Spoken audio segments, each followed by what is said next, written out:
Welcome, one and all, to Pacific414 Pop Talk. I am your host, Mike, and joining me this afternoon is my co-host, Common Sense America, also known as the Smoking Patriot. Welcome, brother. Thanks for having me, brother. And that's right. I'm calling you my co-host because you're always here whenever I send out an invitation. So guess what? You're now the co-host of Pacific414 Pop Talk. You've been I promoted, just want sir. to thank my mom, my dad for this. Okay, sorry. Oh, come on. Keep going. And I want to say hello to Zach. So I want to say hello to Brightest Day real quick, too. So keep going, man. Keep going. The Academy's waiting. The audience is here. I just want to thank God, and I want to thank President Trump for giving me the balls to actually do this, and I want to thank. First, I want to thank you, lovely audience. You're so beautiful. Okay, all right. I'm sorry. I can't do it anymore. Wow. I'm gonna.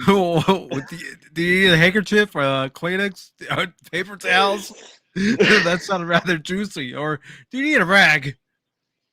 That sounded rather juicy, man. I mean, I think if I keep going, I might actually just piss my pants laughing. So I think I need to probably just hang on 1 second. All right. Oh, Lord have mercy. So today we are going to be talking about the Matrix Resurrections.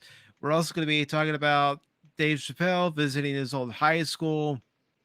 We're going to talk about the passing of songwriter Stephen Sondheim, and we're going to talk about Cary Elwes. We're also going to be talking about some comments made by Will Wheaton. Now, I know I have said in previous live streams and previous videos, I'm not a political channel, but I do feel that his comments need to be talked about in this case. So let's go ahead. Before we get to those articles, let's go ahead and go to the first article. You know, you got to have a lead off article, get everything warmed up a little bit. So I don't know if you heard about this, Patriot, but HBO Max uploaded the censored TV version of Birds of Prey by mistake. Yep, I heard about this. I mean, granted, I never saw the movie. It just never. It was never something I actually ever wanted to see. But it's like, this is HBO Max. Like, just for context, okay? So you can see shows and series and movies in their full form. Okay. Prime example, the first time I saw the series The Pacific, which is it's basically Band of Brothers, except it's over in the Pacific Theater.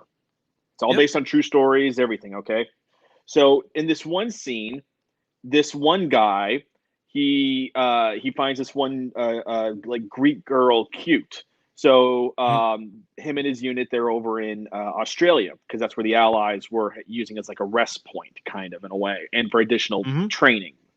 So in this scene, he's laying in bed. She comes in like a bathrobe kind of thing, does it off, full nudity.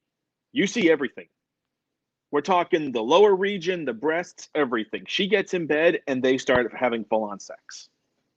Oh. Yeah. Like, that's on HBO Max. So you're telling me you're going to censor it? What the hell are you censoring? A terrible movie? Well, then, don't put it on. Think about it. They have things that they had on HBO. They had things that they had on Cinemax. And I don't know if you've heard about the series Warrior. I've watched a few episodes. I had to go back and finish watching it at some point. But that show has full-on nudity. Warrior. Never heard of it. It's about a Chinese immigrant who comes to San Francisco looking for his sister and gets caught up in a few gang wars. Yeah, isn't it kind of like doesn't the guy kind of look a little reminiscent of like a Bruce Lee-esque look, kind of? Yes. Yeah, I've seen clips of that, but I've never seen the actual show. I've just seen like occasional clips that'll pop up on YouTube in my recommendeds. And I've heard people say, I've seen articles saying that there's going to be a third season. I don't know if that's true, but I would love for there to be a third season. Okay. Yeah, I'll have to show Yeah. it to you sometime. I mean, It's actually a good series. no, I mean, no, I'm honestly, I love martial arts. I grew up on martial arts. You know, Ninja Turtles, like the B-rated movies. Like I grew up on martial arts stuff. Like as a kid, all going back to like 5 or 6 years old, I watched martial art movies with my dad because my dad did like 2 or 3 years of martial arts himself, and the only reason why he Mhm. stopped doing it is because he went into the U.S. Air Force. He had to stop, but he had like the climbing claws that ninjas had. He had throwing knives. He had darts. He had shurikens. He had all sorts of martial arts stuff, weapons, and all sorts of stuff. And he's still even into martial arts today, although he doesn't formally, do training and everything. He still likes to try and practice and keep sharp in what he does know. So I mean, martial arts stuff I've always loved. I mean, that's why to me, the only reason why I want to see Shang-Chi is because I love martial arts. I Yeah, have that's no the desire only to see the movie reason. aside from that. That's the only reason I want to watch it, and uh, because I am going to talk about an article later on, but I'm just going to go ahead and talk about it now. I have watched the first 2 episodes of Hawkeye. It's not terribly bad, but it's also not that great either. Okay. Those are my first impressions of watching the first 2 episodes. I was able to get through it. It wasn't like with Loki, where I got through 20 minutes of it and said, "No, I'm done." And it's not like Batwoman, where I only got through 15 minutes of that and I said, "I'm done." So it's definitely Yeah. something worth giving a chance because there are some good points to it, and then there are points, of course, where you're shaking your head and thinking, as a writer, why did you have the character do that? Why? Yeah.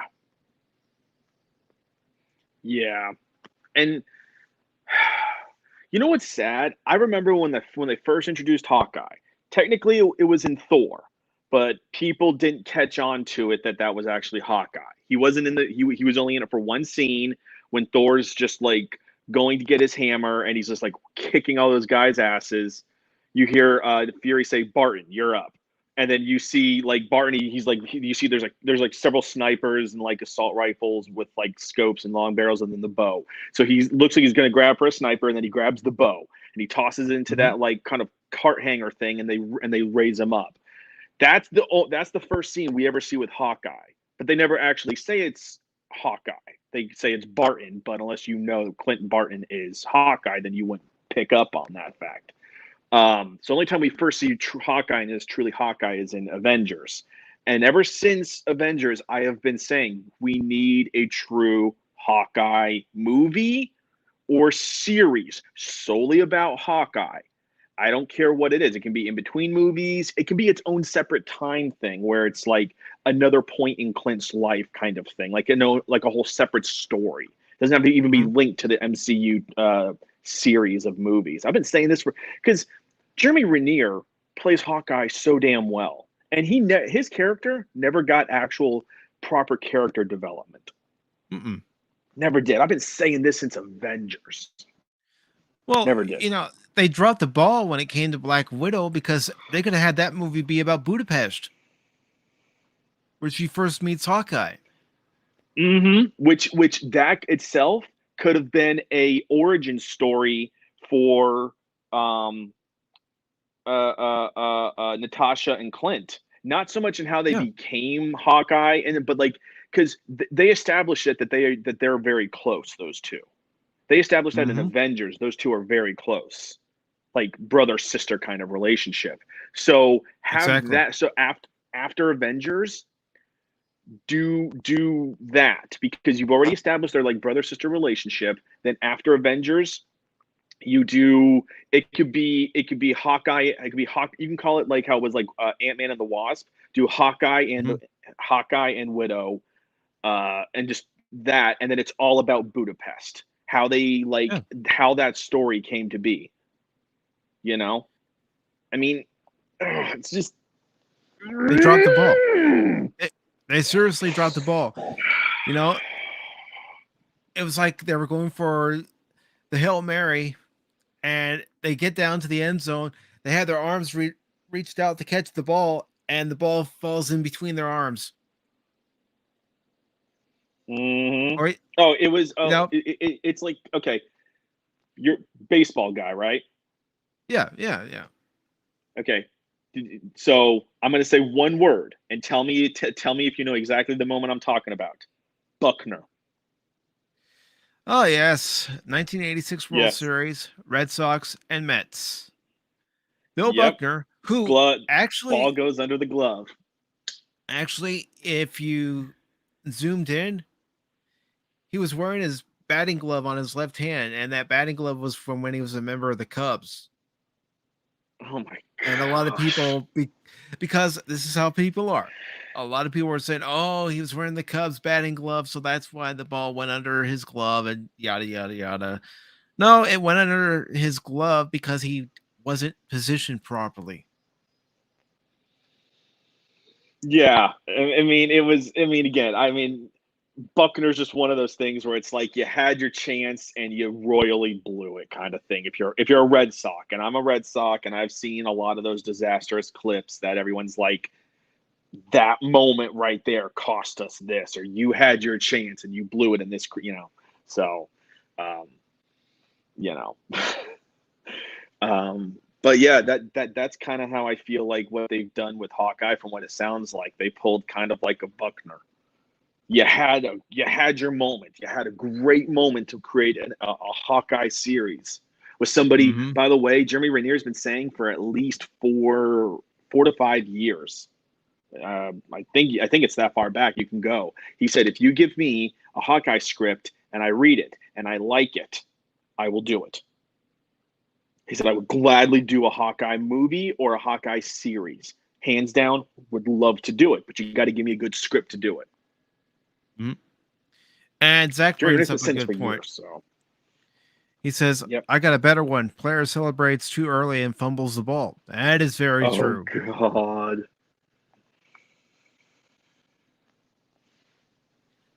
Yeah. So this article, They and it comes from Yahoo Finance, and it's done by John Figness or Fingus. I don't know. I'm just taking a guess there. It says HBO Max has uploaded another alternative DC Comics movie cut, but it won't brag about this one.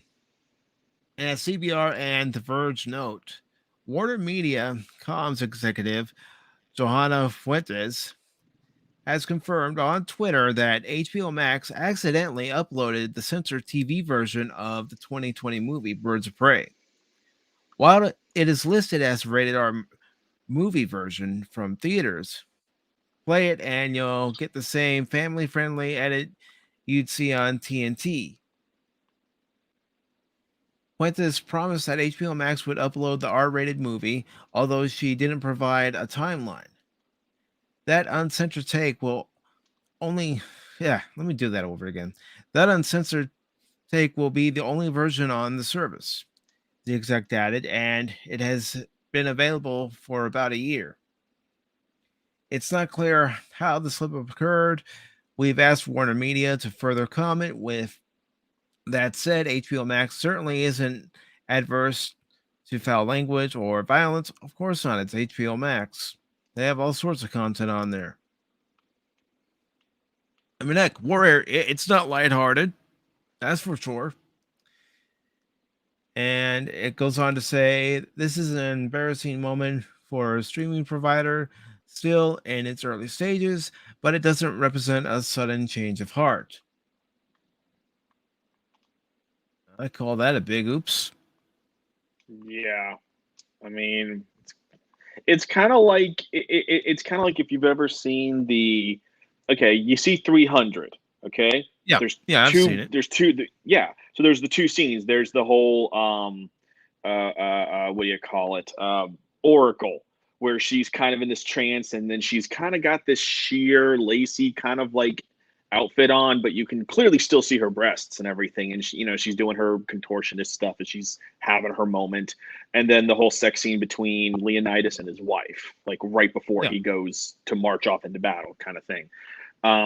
It's like if you ever seen on TV, it's like those two scenes they show just like the bare beaten bones beginning, and then they show like after, and then the next scene I think is when she's talking to one of the like interpreter guys, and then with the whole sex scene, I don't think they even show that on TV because yeah, that's a pretty intense scene. But if you watch the TV version, they cut those out. So why? Again, I don't get it. I don't get it. I mean, you would think in this day and age, and I know I've said it before, but in this day and age, you think they would have it listed on their computers, on their hard drive, which version is which. Can't be that hard. Yes. Yeah, exactly. And it's not rocket science.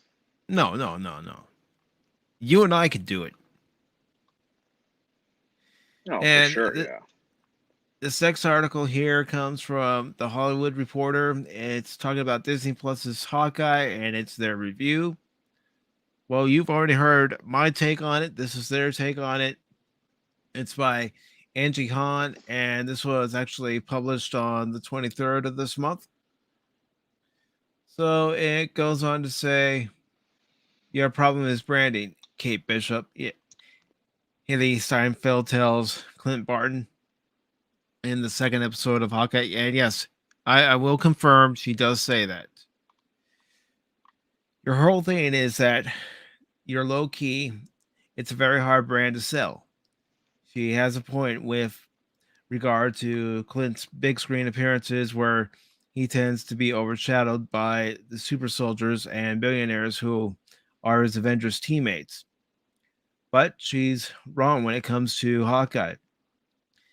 His first small screen outing, the low-key vibe is precisely what makes it feel special. And it could have felt special in a big screen environment too, like you were saying. Jeremy Renner was willing to play the character of Hawkeye in a movie or TV show as long as the script was good. If they gave him a good script for a movie, like you were saying, we could have a feature film with Hawkeye. Mm-hmm. But instead, he's relegated to a streaming service. Yeah. And goes on to say the series begins in a penthouse where 13-year-old Kate witnesses the Battle of New York. It's the climax in Avengers. Even it says it in here, but spoiler alert, it's the first Avengers, and apparently young Kate seeing Clint inspired her to become an archer. So goes on to say that an explosion of interdimensional aliens, giant green Hulk, and all, but that's about as much superhero extravaganza as we get in the first two episodes. I'll tell you what else we get in the first two episodes. And yes, this is a spoiler, so if you don't want to hear it, then please ignore it. But it starts off with that, but it also goes to Clint and his family, minus his wife, watching the Broadway play Steve Rogers, a musical based on the Avengers. And I got to tell you, I don't care if it was for a TV show or not. I would not want to see it on the TV show anymore. And I certainly want to see it live on Broadway. It was bad. Oh, boy. Yeah. They were saying that on Friday Night Tights about how bad it was. And then somebody brought up the point of, well, maybe that was on purpose. Like to just like, it was this musical that they did and everything, but they did it on purpose. So they did it to make it look bad on purpose, you know? Yeah, and Zach, you do have a point. Nothing wrong with the premise. It's just the execution of that premise. Mm-hmm. But Yeah, anyways, yeah. I mean, the problem is that I think to bring Kate Bishop in when we haven't even really gotten a whole lot of Hawkeye just as Hawkeye, I think is a problem because Kate Bishop is kind of like the successor to Clint. Because remember, Clint becomes he goes from being Hawkeye, he turns into Ronin, mm-hmm, and then so what honestly, this is where you could have had instead of a 6 episode, this is where what you do is this is where you do a multi-season series. The first one is post Infinity War, Clint as Ronin. Okay, and he's doing his Ronin stuff. Okay, and he's kind of trying to figure out his life and everything, what life looks like. Because remember, in Endgame, he just got his family back. Remember, mm-hmm, they were all gone. He just got his family back. So it's like, how does he do the role of Ronin while still being a family man? Because he still needs to be Ronin out in the world, but he loves being a family man at the same time. And then say you get that, so you get a lot of Clint development. We get the badass swordsmanship and the archery. We get all that shit. And then say right at the end of the first season, Clint's battling somebody and he's getting his ass kicked. Okay, and then all of a sudden, nowhere, you see an arrow go right through the throat of the guy, and Clint finishes him off. So he looks up and he sees a figure with a bow, but he knows and it's a female figure, but you don't know who it is.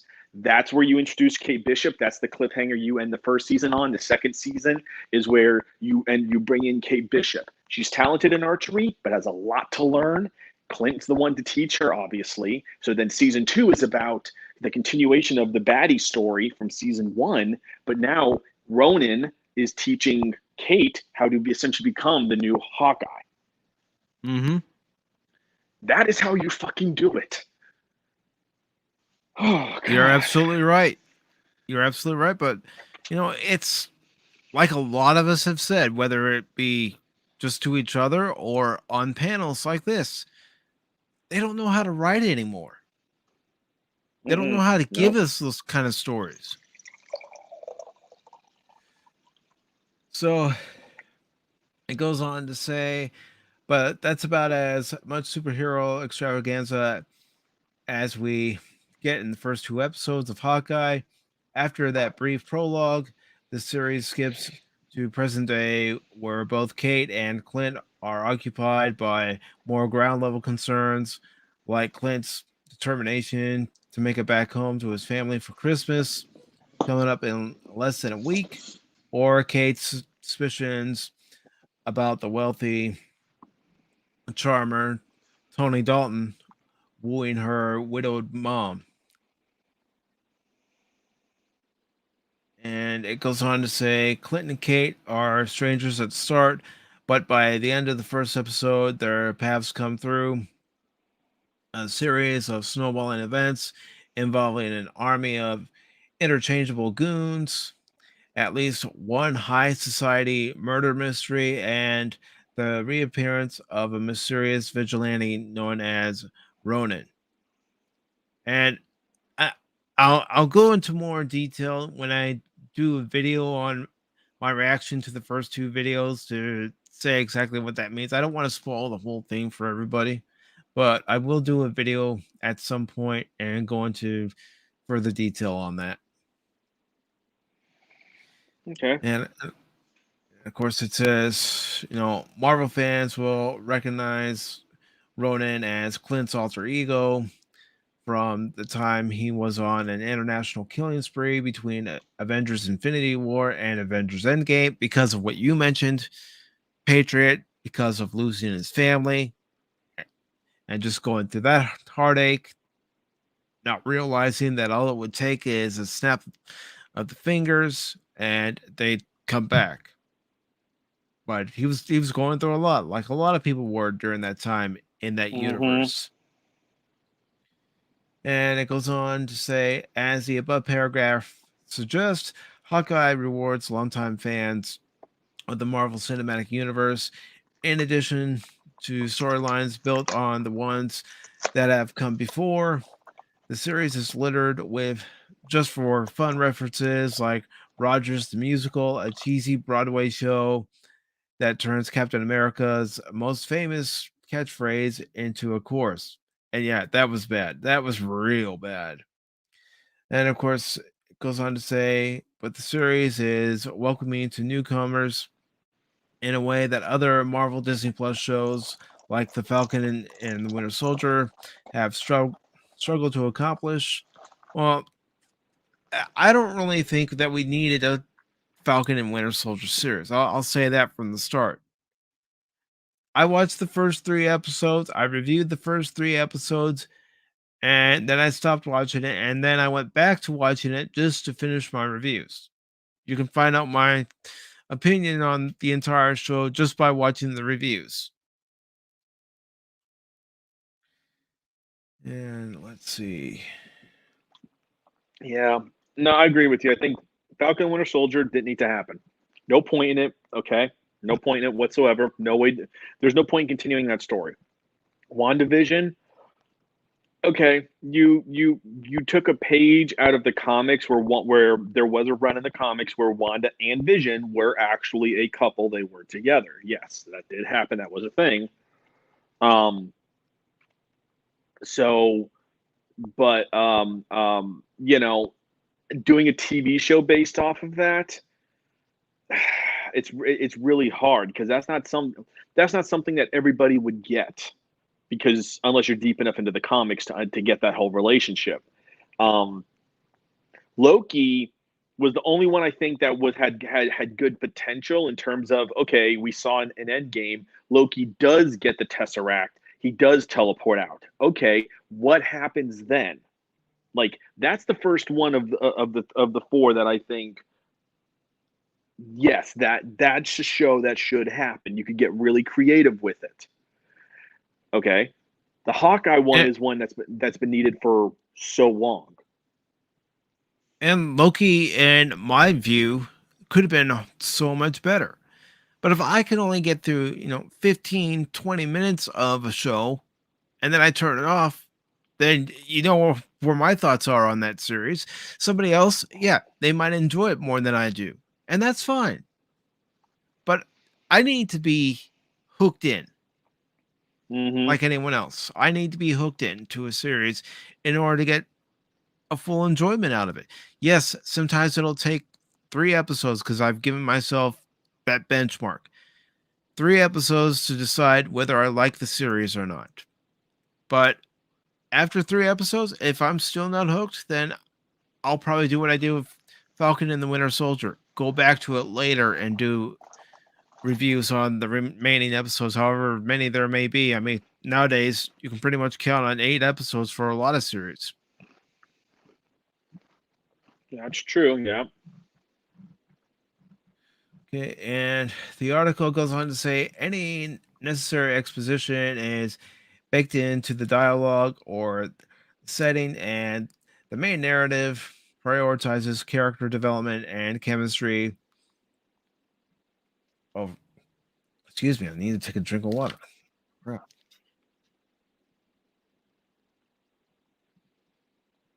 Okay, so it basically is saying, and I can confirm this, having watched the first 2 episodes, that it focuses on chemistry over inner franchise connective tissue.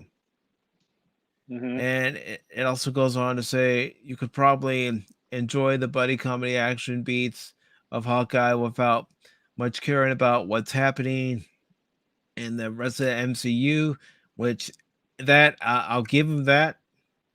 Though all those Easter eggs can feel like pointed invitations to start. Well, of course, they're going to do cross promotion. I mean, it's all the MCU. All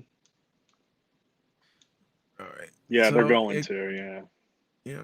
I mean, I'm not going to read this whole review just because I don't want to waste too much time on it.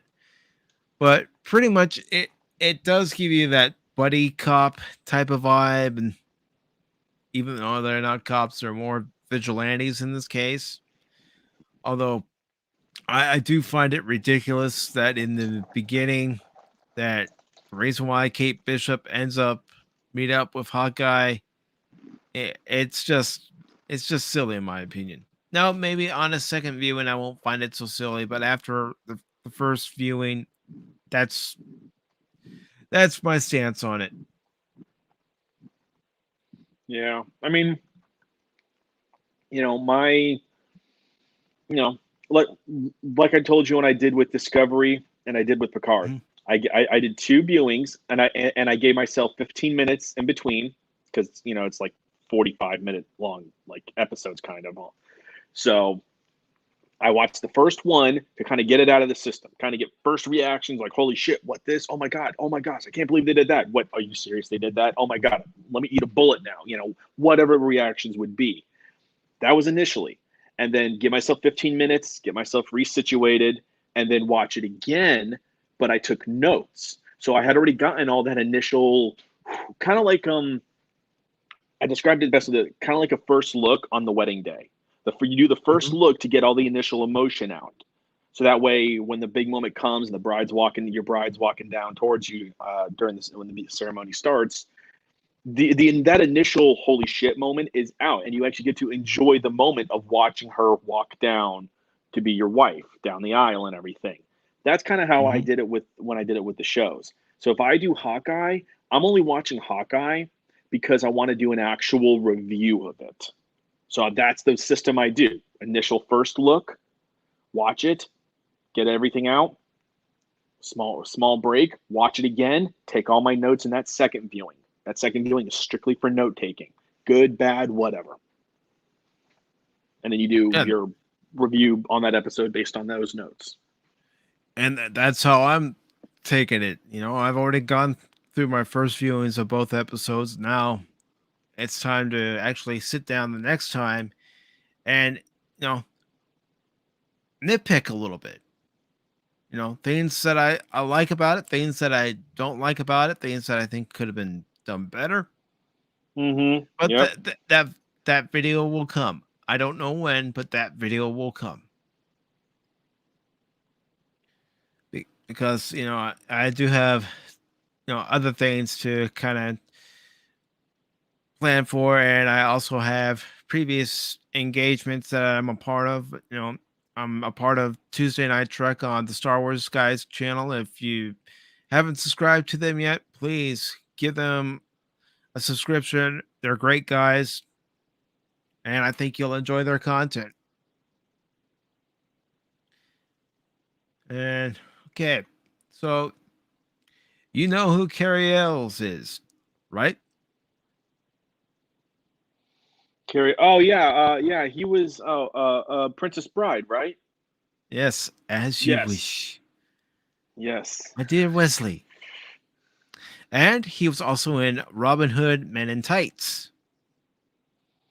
Yeah, he was in that. He was let's see. Oh, if you ever seen the show Psych, he Yes, I was have. kind of Psych's, I don't want to say like nemesis in a way, but he was in several episodes of Psych, like sprinkled throughout the entire series. He was in like 3, maybe 4 episodes of Psych. Um, he might have been in other stuff. I just remember Robin Hood Men in Tights, Princess Bride, and Psych. Those are the 3 I remember him from. Yeah. And that's the thing. Some actors they could be in so many other roles, but they have that one role, or in this case, 2 roles that they're more famous for. Mm-hmm. So Cary Elwes on MI7 Production snags his return to rom-coms and standing firm against a Princess Bride reboot. Well, nobody wants a Princess Bride reboot. It's inconceivable. Come on, It's come on, come on, come on, come on, come on, come on. I know that was bad. I know that was bad. I had to throw it in there. I had inconceivable. to. Quark. There are 2 It's things you must always inconceivable, remember. Quark. 1, never get in a land war in Asia, and 2, never get into a philosophical death game with a Venetian.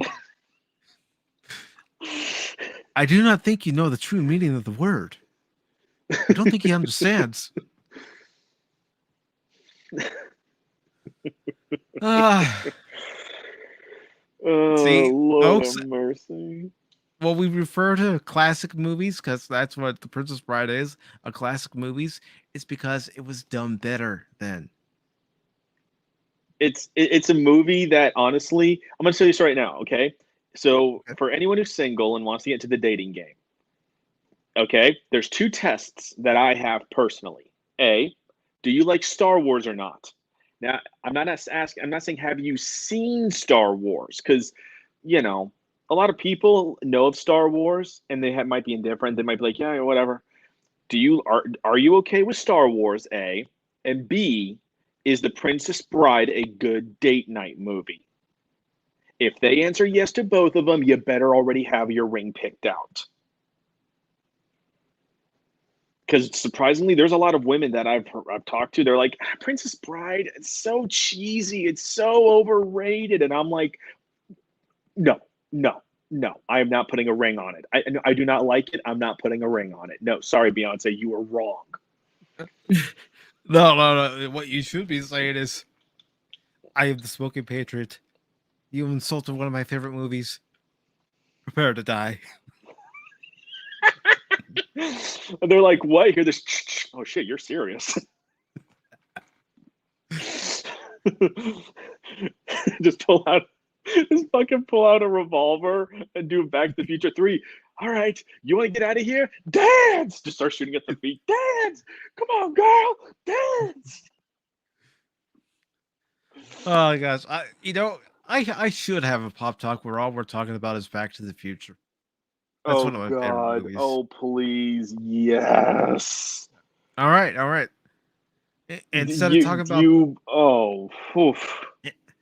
instead of talking about pop culture on Wednesday, do you want to talk about Back to the Future all stream? Assuming I can make it, yes. Okay. Sometimes I don't know if I can make it up until the last minute sometimes. So I will, but if I can, hell fucking yes. All right. So what we can do, if you can't make it, we'll talk about Back to the Future. If you can't make it, we'll do the regular duty that we're doing here. But if all of you are interested in watching a pop talk where all we're doing is talking about Back to the Future, I know I could do that for movie reviews, but if we're going to be talking about, the trilogy, we're going to probably talk about all aspects of the trilogy, not just the movie itself. Oh yeah. Oh yeah, for sure. Yeah, there's a lot of interesting stuff. They filmed 2 and 3 pretty much back to like almost simultaneously. Yeah, and the only other movie to do it after them, within a few years was the Lord of the Rings trilogy, where they filmed back to back. Yes, but when I say I back to back yeah, though, I we're know. talking like yeah, okay. I know what you mean. I know what you mean All because right. when they were working on the post production for part 2, they were filming part 3, and parts of part 2 and part 3 were being filmed at the same time. In different parts of the same state. Yep. Like I think I was it Michael J. Fox or it was somebody. It was either in the cast or the crew, and it was a high profile one. I can't remember exactly which one it was, but I remember hearing the story. They would be on the final. They were on the final like Robert Zemeckis. couple. Ro- Yeah, Robert it was Zemeckis Zemeckis. was talking about it. Yep, it was in like they were still doing filming on 2, but they were in like the final weeks of filming, so it wasn't a whole lot longer. But they had already started the filming on 3, so literally like they'd get done filming at like say 8, 9 o'clock at night in like Central or Southern California, and then he'd have to haul it to another part of California to be there for filming literally within less than 12 hours for Back to the Future 3. So he would have to bounce between both film sets over the course of several weeks while they finished up 2 and then started and worked on 3. Which, damn, that's commitment. Oh yeah, that's real commitment. But they wanted to try it. They wanted to give it a shot. They Mm-hmm. they had a deadline to get the second movie out and the third movie out. So what do? You film them back to back, and that was when you used a lot of practical effects. You used a lot of models. You didn't use CGI for any of the effects. Yeah, because this is '80s, so CGI was still in its infancy, really. So the CGI in it, that was high budget CGI in those days, which is Mm-hmm. why there's very little. That's why two at times feels very weird because of all the effects that they did for, especially the flying cars and various things like that. You know, Would you so. say, and I could be wrong in my choice of word, but would you say that it feels a little disjointed compared to part three and part one Yeah, because of all the I have different heard. effects? Yeah, I my thing with two in a way. The problem is that because I felt like they were too ambitious. They filmed two and three, so like pretty much right on top of each other at one point. I feel like with two, they needed to fully do two, and then maybe in post production, that's when you so that way all your filming's done, you're seeing how everything's looking, that's when you start three. Because when you're trying to overlap two and three like that in filming and Mhm. everything, it kind of does feel disjointed to a degree. um don't get me wrong, I still love two. I mean, I remember as a 5 year old seeing the DeLorean, hovering up and then its wheels, drop 90 degrees flat. I mean, I had a toy car. I got at a garage sale.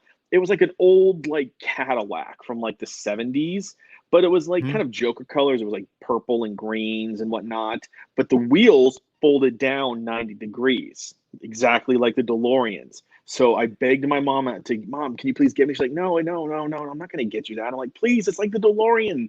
She's like, all right, because she knew I love Back to the Future. So I played with that car until one of the wheels popped off. Literally, they broke off because I played with it so much because I was playing with it like if it was the DeLorean. At Well, there was a like Ninja 5, 6 years Turtles. old, yeah. There was a Ninja Turtles accessory for one of the Dimension X vehicles that had wheels that went on the 90-degree angle, and you know I kept wanting it, wanting it, wanting it, but I never asked my parents for it. It was just one of those things where you look at it, but you never ask anybody for it. And as far as saving money at that time, I was going down to the video store and renting games. I wasn't saving enough money to buy it myself. But getting to this article, it says Cary Elwes is a busy man. In addition to appearing on the highly anticipated and secretive Mission Impossible 7, the iconic English actor is a part of the upcoming Guy Ritchie project, Operation Fortune. And it goes on to say Elwes is also making his first return to rom-com world since The Princess Bride in 1987 and Netflix's A Castle for Christmas, which premieres November 26th. So it's already on Netflix. Hmm. And That sounds like it. yeah. And just for good holiday measure, he also stars with, not in, stars with Michael Sheen in The Last Train to Christmas, which will debut on the British subscription film service Sky Cinema on December 18th. It says that the Hollywood Reporter recently caught up with Els to discuss his current projects and to mine for fascinating nuggets from his classic films that make up his illustrious career. Els didn't disappoint. From tales of Gary Oldman sleeping in a coffin during the making of Bram Stoker's Dracula to hanging out on what he thought was a Mel Brooks phony, it was the real deal, offering him Robin Hood Men in Tights to the life lesson Andre the Giant taught him in a heartbreaking admission. Els pulls back the curtain on his fascinating decades long Hollywood career. We hit it off right away. I had always wanted to work with her. This is my first. What are they talking? Oh, they're talking about Brooke Shields. Sorry, I skipped that paragraph. I do apologize. Let's talk about how it was it working with Brooke Shields and A Castle for Christmas and shooting in scenic Ireland. And then that's where he went on to say, we hit it off right away. I had always wanted to work with her. This is my first rom com since Princess Bride. I always liked Brooke. I such I thought she had terrific. Ah, dang it! I thought she had terrific comic chops. The chemistry was great, and we had a lot of fun doing it. We got to the shoot in South Queensbury, just outside Edinburgh, and what a place to spend quarantine! My gosh, the chance to work with Mary Lambert and Brooke to play a character so far removed from myself and to try out an accent I had never tried before was really an opportunity I couldn't pass up. And then he's asking he shed any light on the upcoming Guy Ritchie film, Operation Fortune. And he goes on to say, I can't tell you too much about the plot, but I can tell you about Guy. I had been wanting to work with him for a long time. I'm a big fan. And for Guy, the journey is just as important as the destination. And I think that it is key to all of his films. He creates an atmosphere that is so enjoyable and delightful. If you show up without getting the memo about the journey, you should not show up at all. And then he says, probably also not, I hate it when it skips. Probably also not much you can say about Mission Impossible 7, but can you comment on the stresses of shooting a big budget film amid the pandemic? And Ells goes on to say, I don't think I'm saying anything new when I say that the production had some difficulties and they had to shut down. So Chris McQuarrie had to direct from his computer at home because he had been contact traced. And that is a testament to how brilliant he is that he was able to do it. He said, look, I never want to do it again, but he managed it. We got it done, and it is going to be the biggest mission of them all. Now, I'll admit, I've only watched the first two Mission Impossible movies. I haven't watched any of the other ones that have come out since. I'm trying to remember all of them. Okay, I'm trying. Okay, one and then two. I don't remember three. I'd have to look up either photos or a synopsis of three. I remember seeing the one with Jeremy Renner. That's the one where it's like the Kremlin like blows up. Um,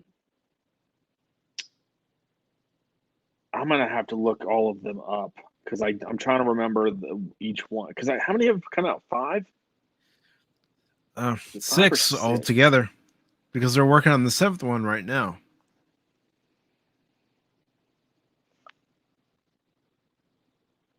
You know what? Listen, I'm gonna pull up IMDb, Okay. or actually, you know what? Let me go to Wikipedia because they could probably give me, or no, we'll go to IMDb because I don't remember.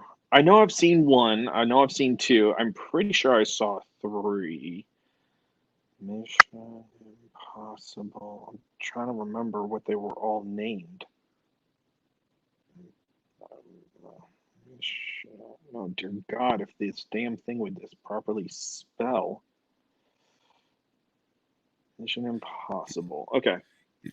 What the hell was three?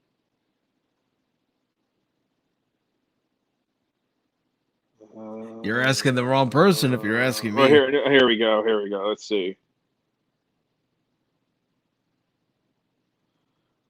Wow, three was in 2006. Okay, I need images. I need to see.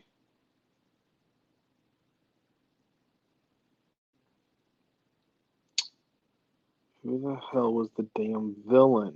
Maybe give me. While you're looking up, I'm going to continue on with the article. As soon as you have that information, let me know. Okay. And they go on to ask him, "You're in one of my favorite Halloween films, Bram Stoker's Dracula. How was working with Francis Ford Coppola in the All-Star cast?" And then, of course, Cary Elwes goes on to say, "My favorite film of his is Apocalypse Now. I love Grant." I was about to say grandfather. Come on, Mike. You know it's Godfather. Godfather. But for me, yeah, that's right. It's grandfather. Grandpa, Mom won't buy me this. Don't worry. I will.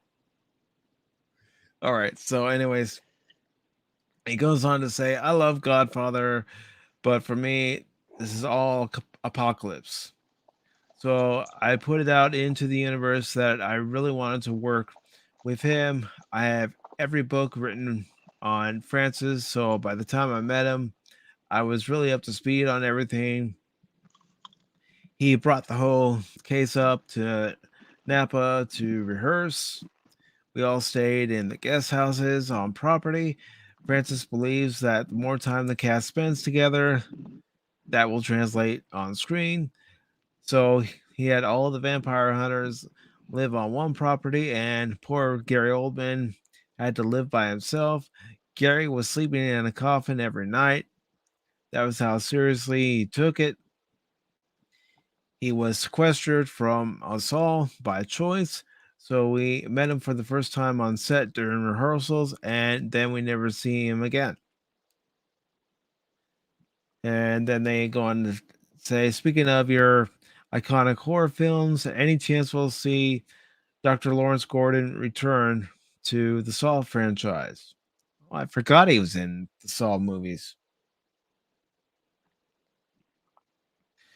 And he goes on to say, "I never say never, but I pretty much feel like I have explored that character as far as it can go. I'm open if the filmmakers wanted to discuss it, but I feel we have run the full gamut of Dr. Gordon's life. We made that picture in 18 days. I was averaging 12 to 16 pages of dialogue a day, which was a great challenge. We never sat down. There were no chairs on the set. We never put the camera on the dolly or tripod. It was on a wonderful cinematographer's David A. Armstrong's shoulder for the entire movie. So when we set up shots, it was like, okay, move the camera here and roll."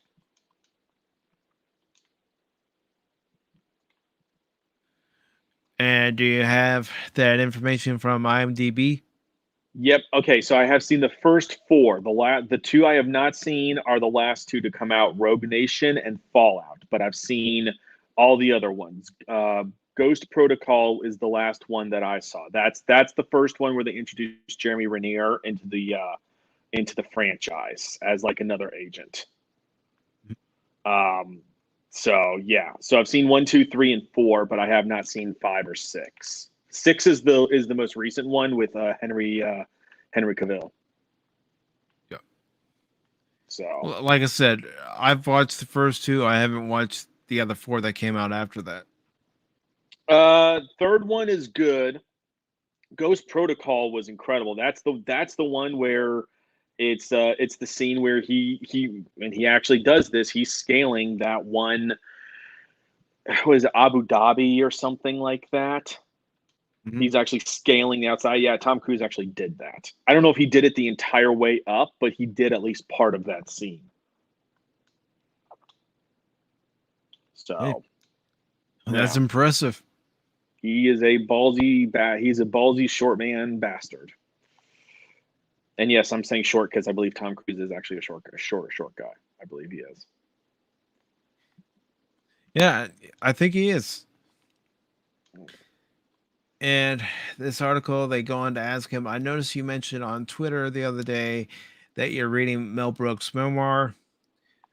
I was working on Robin Hood Men in Tights with Mel and up and coming Dave Chappelle.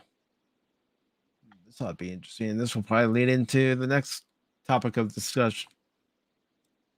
It says, Mel is wonderful. He called me up out of the blue, and I thought someone was putting me on. Sorry, I thought it was someone doing a great Mel Brooks impression, and he said, "This is Mel Brooks." I said, "Uh huh," and I hung up on him.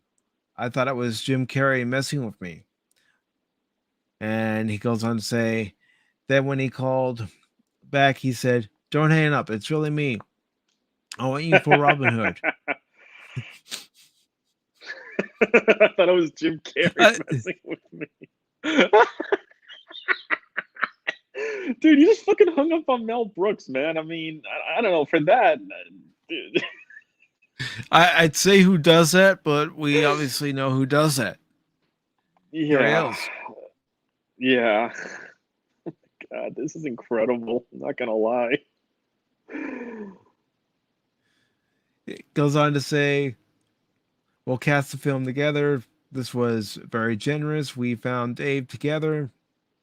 We tested a lot of actors, but it was a no-brainer when Dave came in. He was, excuse me, he was already improvising in the auditions, and we gave him the job right then and there.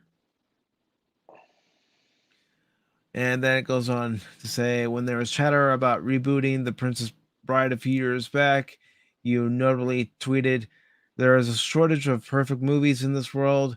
It would be a pity to damage this one." Do you still feel the same way? Oh, yeah. There's a perfectly good shortage of breasts in this world. Be a pity to waste yours.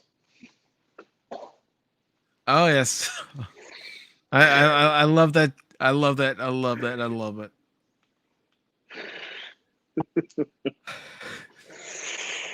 Oh, I love it. Lord have mercy. Just makes me want to watch Princess Bride again. I mean, it's a movie that again, any woman that says they do not like The Princess Bride is not dating material. I am saying it right now. If you want to fight, honestly, let's hash it out right now. Because Princess Bride is like it's got comedy, it's got heartfelt moments, it's got everything, satire, you know. For God's sakes, what's his face? Analyze This. I can't remember his name. I'm going so fucking blank on his name. Billy The guy who Crystal. played Billy Crystal's Billy in it. Crystal. Yeah. A witch, a witch. I'm not a witch. I'm your wife.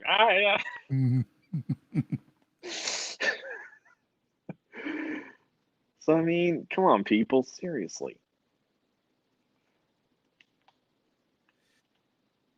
Okay, so goes on to say, do you still feel the same way? For the studios, the cost of promotion and advertising has become so prohibitive now that they want to cut down on that. Their feeling is that when they do a reboot or remake, they have a target audience so they don't have to spend as much on marketing. So I understand the motivation, but my theory is, look, if the movie is popular and it's done well and people love it, I think it's a pretty make sure. I think it's a pretty much best left alone. If a film has landed in the hearts of the public, then to me, it's not a good idea to try it and revisit. But that's what Disney likes to do. They like to make reboots. I mean, I was watching a video from Clownfish a few days ago, and they were talking about the Home Sweet Home Alone remake that Disney did, and they were talking about how terrible it is. The funny thing is, I didn't even know they were making this. The only reason why I know that they made that it was either made or what have you was in I can't remember whose live stream it was yesterday. It was either live stream or it was I can't. It was sometime yesterday. I heard about it. I'm like, whoa, whoa, whoa, whoa, whoa, whoa, whoa, whoa, whoa. What? Wait, wait, wait, wait, wait. Come again for Big Fudge? What was that again? a Home Alone remake. Kevin McAllister, you know, I mean, such an iconic movie. By the way, 2 is better. I will fight somebody on that one, by the way. I would like a large cheese pizza. Sorry. One of those little refrigerators you have to open with a key. I'm sorry. I had one, by the way. That, I had one. You see that recorder, and I know other people have said this because we've all thought about it. There was no way that recorder would have been that clear. No, it wasn't, because again, I actually had one. I had that exact same thing. I begged my parents. They got me it for Christmas. I actually wore it out. The only reason why I don't have it anymore is because I literally wore it out to the point where it fell apart and it just wouldn't work anymore. And I can tell you right now that clearly it would not have sounded. Now, I'm not saying it wasn't like unintelligible, but it's not also as crystal clear at the same time. So no, it's not like we can take our mics and, you know, do whatever audio tuning we need to do for, you know, noise suppression and, you know, overall sound in general to make us sound as good as we can sound. right. It's not like that. It was a cheap microphone.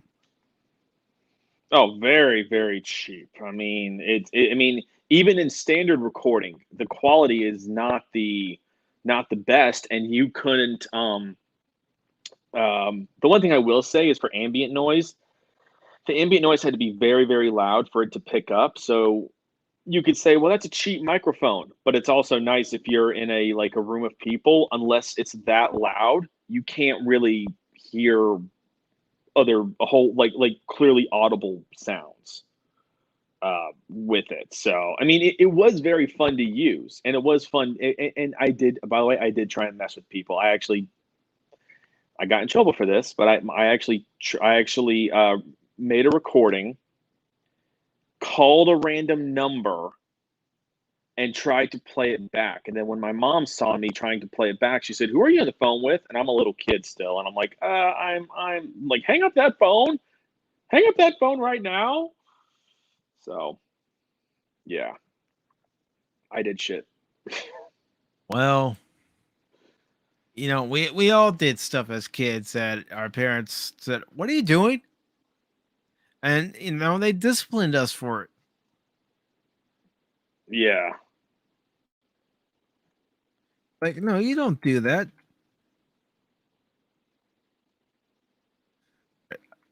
I'm just putting something in here real quick.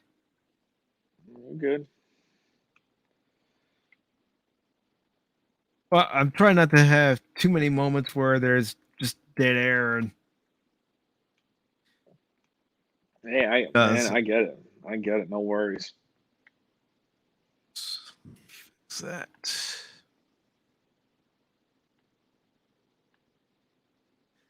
I did send an invitation to Chaos, aka the General, but I don't know if he saw it.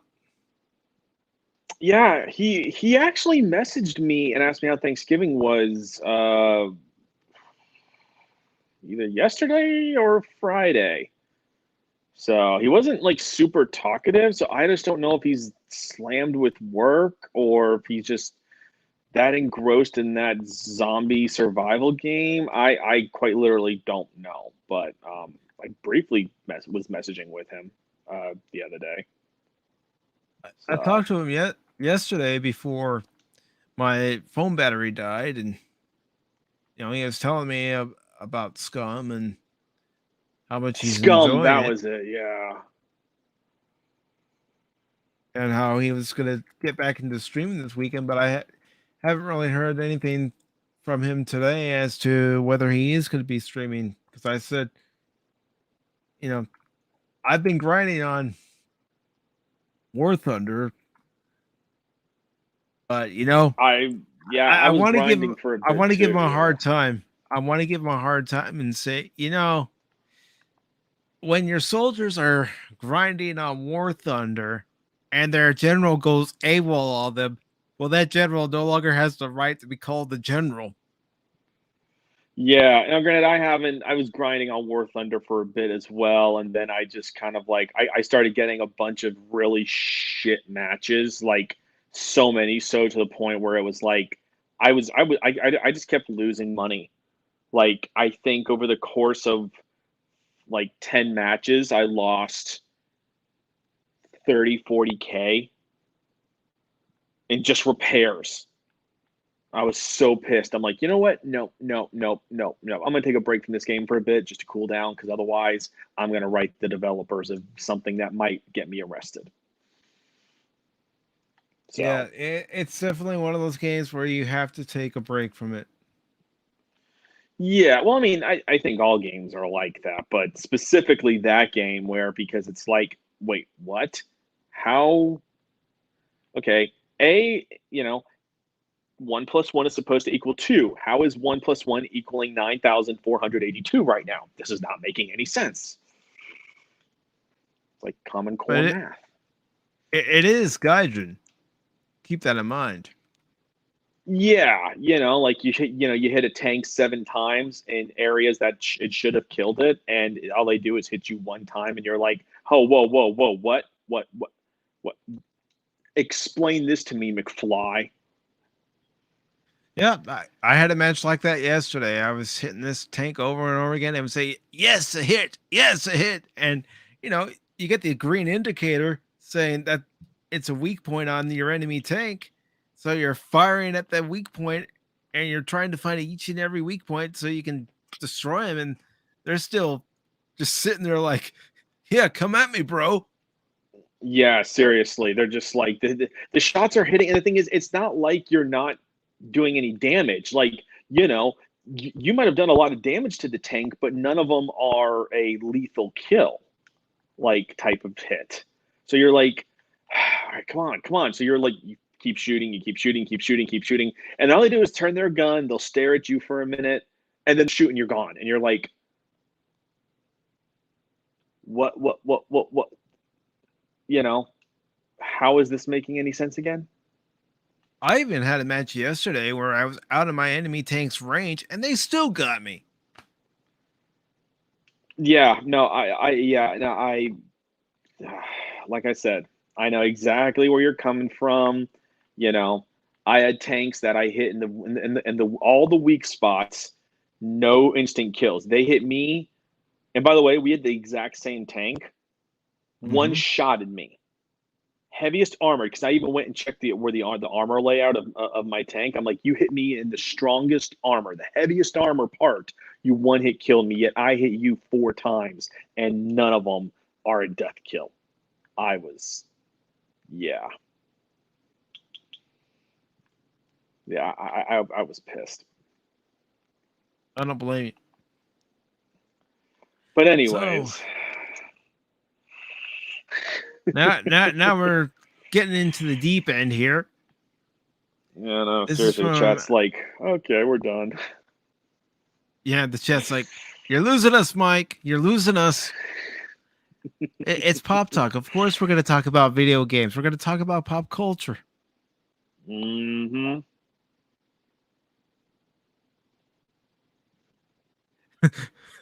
It's okay, Zach. It's okay. That's why between Patriot, myself, and the chaotic one, that's why we say every time we're in the game and something stupid happens, we've just been gaijined. Because Mm-hmm. that's the name of the company that released the game. And so, Yep. anyways, back on to other pop culture news. Variety released an article the other day, and it says Dave Chappelle visits his old high school, encounters mixed responses. And this is by KJ Yasmin, and it goes on to Dave Chappelle reportedly visited his old high school to speak to pupils days before Thanksgiving, encountering a mixed response from the student body. On Tuesday, Chappelle stopped by DC's Duke Ellington School of the Arts to take part in a Q&A session with staff and 580 students, according to Politico. He also handed out 600 Thanksgiving meals and tickets to a screening of his new film, Untitled, a documentary about putting on a live comedy show while grappling with the pandemic and the aftermath of George Floyd. It goes on to say the website reported that Chappelle was accompanied by a camera crew and that his arrival was greeted with raucous reception of cheers and some boos. And with his live comedy gigs, Chappelle requested that attendees lock their phones in magnetic pouches to prevent illicit recordings. And it goes Yeah, on to say by 8 the way, students Anna, are. that Star Wars girl, was able to get a recording, by the way. Yeah, I was going to say, can't stop everybody. Well, because they didn't check for like other devices and whatnot. So when it went through the screening, they didn't fully check her bag. So she had like a secondary phone, and for what I forget it was, but yeah, she actually was able to get recording. Now she didn't get everything, and it's not the best quality. But she's like, I'm not going to post it because that's just not.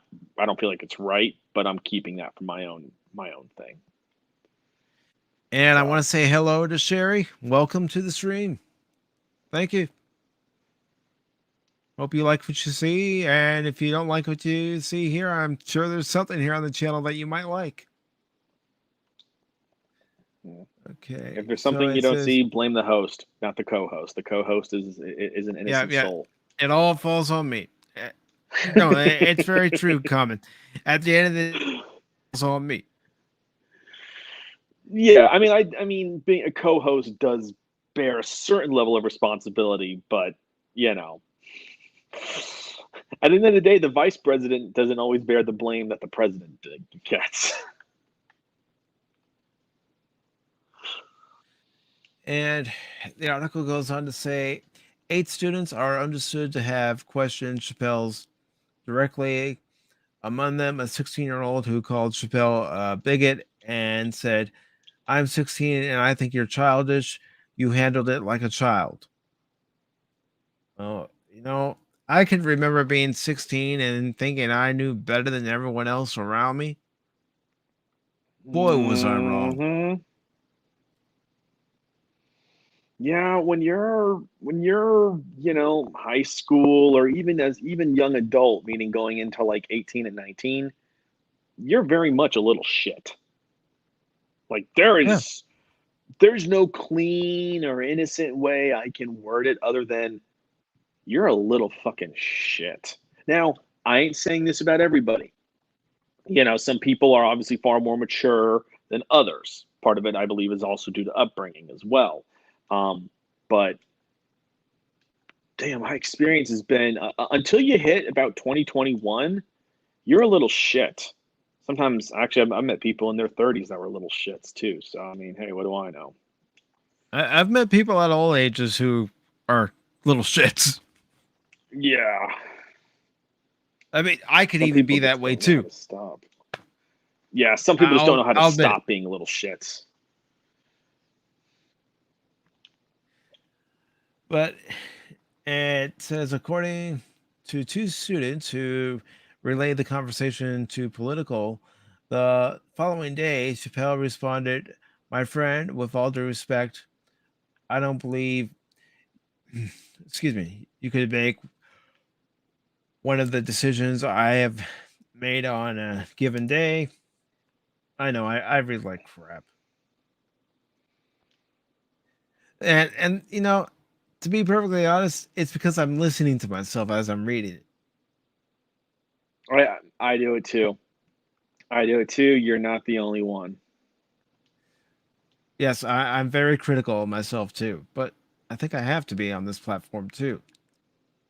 Not only should my viewing audience be critical, but I should also be critical of myself. Going, oh, you could do that better.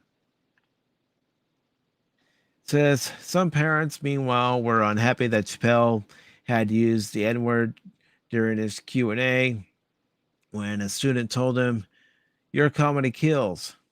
Chappelle responded using the N-word, saying, "Redacted are killed every day." The comedian's spokeswoman, Carla Sims, told Political they are complaining that he talked and used the N word. If anything, Dave is putting the school on the map. In response to another question with Political, did not report verbatim, but claimed was antagonistic, Chappelle told the performing arts school students, "I'm better than every instrumentalist artist, no matter what art you do in the school right now. I'm better than all of you. I'm sure that will change. I'm sure you'll be household names soon." Basically, you know what I think what he was trying to do? I think he was What? trying to light a fire under them, giving them motivation to succeed. That's what it sounds like he was trying to That's do. Oh yeah. I mean, there's a guy who I actually, a funny thing is I actually found him through TikTok, and he's this like successful business owner who's done like all these deals and everything like that. But he like his big thing is helping the average like Joe Schmo person become successful in life. That doesn't always necessarily mean being successful in business. It's just life because he's like because people ask him, well, what do you define success as? He's like, me, I define success whatever makes me happy. If being happy for me is I go work 45 hours a week making say 60K a year, I'm home every day for dinner and I have a loving wife and kids. If that's happiness to me, that's great. I'm not going to judge you for having that because that's your happiness. Someone else's happiness could be working 80 hours a week and retiring early at 45. Someone, but but he challenges people. He'll tell people flat out, he's like, dude, I don't think what you're doing is right. I don't think what you're doing is helpful. You got to get your head out of your ass. I've seen him call people out, but he doesn't do it maliciously. He does it to light a fire under their ass to get them thinking, or to maybe get them to change their focus. And when you see at the end of these videos, these people are like, I think I needed that, because a lot of people will either just criticize and they won't tear away what needs to be torn away and help me Mm-hmm. replace what needs to be replaced. They'll just tear away and leave me with gaping holes and just say, figure it out. But it's like, you were the one who ripped this out of me. Maybe you should help. Maybe you should give me ideas and motivations as to how I can heal and get better. Mm-hmm. I honestly, and I think that's what Chappelle was doing. I think Chappelle sounds like he's trying to light a fire under these people, under their asses. Yeah, That's what it sounds that's like to me, at exactly what least. he's doing. And the article goes on to say Political also reported that the two students it had spoken to said that Chappelle responded to the students' questions with jokes or laughter. When one pupil left the Q&A early, Chappelle said, "Of course she left early." Sims apparently told the website that the student who had left the room couldn't even entertain the idea of a conversation. It is unclear whether the student in question had been in conversation with Chappelle before her exit. Despite the criticism, Chappelle appeared to harbor no ill will against the students, at one point turning to the camera to condemn potential death threats against the pupils who had protested him. The whole tone changed. One of the students told Political, he said, "This is my family, and whether they know it or not, I love these kids. I don't want to hear about any threats to these kids. These kids don't deserve that." No, nobody deserves that at any Yeah. age. He was really kind. If only he had acted that way the whole time, there was no reason to be mean to us. He was just laughing at kids. No, like I said, kids, you got to understand there are people that you're going to encounter in your life that are going to try to motivate you the only way they know how. Some people, they might have to tell you the truth. They might have to give you the harsh truth in order to motivate you. That's all they're Mm-hmm. trying to do. Yep. You may not like what you are hearing, but sometimes there are things that are said that you need to hear. I should sound like my parents. Yeah. But no, Well, it's true. no, I but know. you're right. You're 100% right. You know, I mean, okay, let me put it this way: as somebody who, uh, as somebody who's a Christian, and I'm not. I don't. Sometimes I don't come across as a Christian because I do have a mouth on me, flat out. I got a mouth. I've had it for half my life, and it's something I will struggle with till my dying breath. And I'm okay with that because we all have that one thing we're going to always struggle with. But there's something that I will say that um, I have learned at being a Christian is that you have to be confronted with hard truths. You have to be confronted with realities. Nothing in life is going to be easy. It's not. It's not. The only a bodybuilder does not become a bodybuilder if all he does is ever lift 5 pound weights.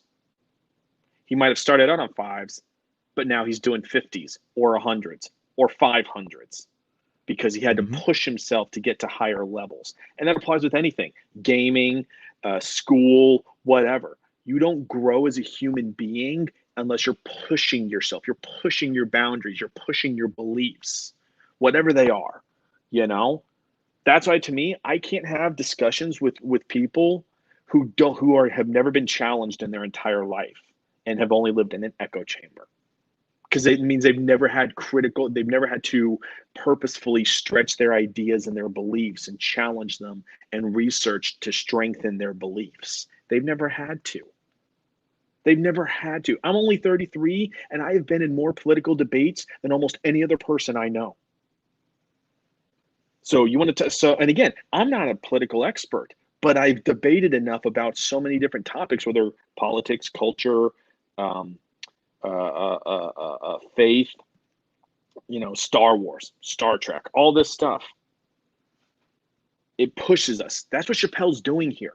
He's pushing them to get them to grow. You people need to realize that and get your head out of your asses for a change. Okay, all right, I'm done. He's not pushing your buttons to get you triggered. He's pushing your buttons to see which button gets you motivated to succeed for yourself.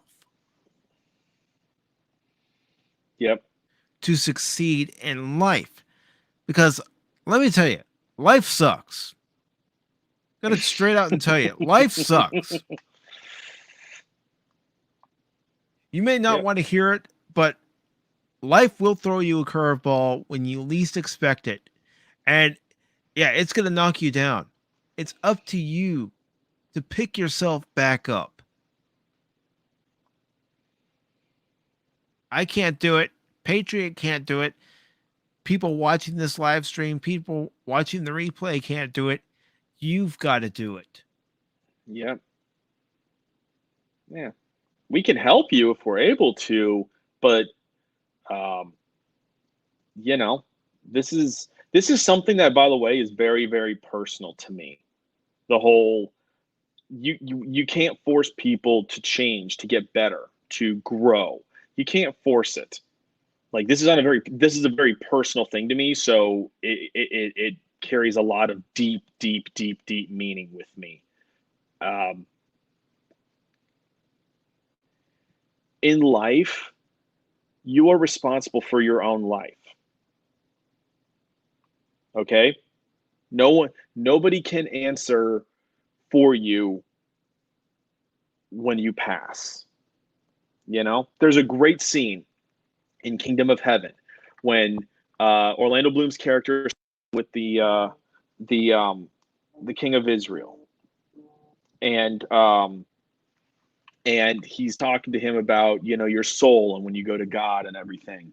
And he's like, you cannot stand before the throne of God and say, well, I did this for X, Y, and Z reasons because of others. He's like, no, you're responsible for your actions and your actions alone. That's how life is. Life's a bitch. It will always be a bitch. And see, I really wish Chaos was with us right now, because he and I have talked about it too. And the three of us could be having one heck of a conversation right now. Because yes, how does this, reflect on pop culture? Look at everything that's going on right now. Mm-hmm. Everything is being reflected by pop culture. And we've got another guest here. Ladies and gentlemen, please welcome Brian, the Nerdporeal Lifeform. As you were. Congrats, Mike. How you doing? Thank you, brother. I'm doing well, brother. I'm doing well. Hope you are. Sorry, I lost track of the time. I've been trying to figure out how to create thumbnails. So it's always a trick when it comes to getting transparent images and stuff. Sometimes they work, sometimes they don't. Yeah, I've run into a couple of issues in recent days trying to use them. It's like, all right, come on, Mike. You can figure it out. And that goes with our topic of discussion right now. Dave Chappelle visits his old high school. There were some students who took offense to what he was saying. And as Patriot and I were saying, no, Dave Chappelle is trying to motivate these kids. He's trying to light a fire under their ass. Pretty much. I mean, it seems like they kind of need it and stuff. Mm-hmm. Because if they don't, then who knows how they're going to turn out. I mean, they could turn out to be bad people. If you can't. Go ahead, Brian. Go ahead. You kind of need to have that little smackdown. I mean, we all did growing up. Mm-hmm. So, I mean, yeah, I mean, it's just... It just makes me concerned. I mean, when I was a kid, nobody gave a crap about, this and that and stuff. So the fact that these kids are offended, I think that's a taught behavior. Yeah, it's because these kids are being coddled. It's actually way worse than you. Oh yeah, it's actually way worse than you think. There was an article about 4 years ago that I don't remember what state, but certain districts within this one state were no longer using red markers or pens to grade because red was too harsh and judgmental. So if a student saw red, they immediately thought they had done something wrong. How are they coming to these decisions? Like, why now? Like, why was this never a thing before? Why does all of a sudden they care about kids' feelings? Well, where is this coming from? I don't necessarily think that. I think they're doing it. Is this a millennial thing? I mean, I'm a millennial, and So am I. But I was homeschooled though, so I did something wrong. I got big red marker. I did. Yeah, same here. I was not coddled. I was never coddled, and I thank God my parents didn't coddle me. Yeah, I mean, people didn't really, and same here. Even as an adult, do you think people never gave a crap about me? People never came up and talked to me. I had to, if I wanted to be social, I had to do it myself. Mm-hmm. I mean, I've gotten encouragement, but that's as far as it went. I had to go through the door myself. Right. It's like talking to anyone here on this platform here on YouTube. I'll admit it. I watched several videos of that person before I actually start engaging. Yeah. I'm doing it just because I want to, see, will I be able to hold a conversation or will I be completely lost? Yeah. It's true. So, and I mean, and another reason, besides wanting to hold the conversation, will I be able to add anything to the conversation? Yeah, there were times where I've gotten crap for kind of changing the subject. That's how bad I was at communicating when I was younger, especially. And then this went all the way to college too. Like I would just say something, people would look at me, and then I would get usually I would either be ignored or I would be given crap. I think the ignoring part was the worst part of it, though. Yeah. So Yeah. I had to learn. I had to learn from that. I'm still kind of learning from that. So I think we all are, because even in the adult world, there are cliques. yeah. You go out and you work. There's cliques. Mm-hmm.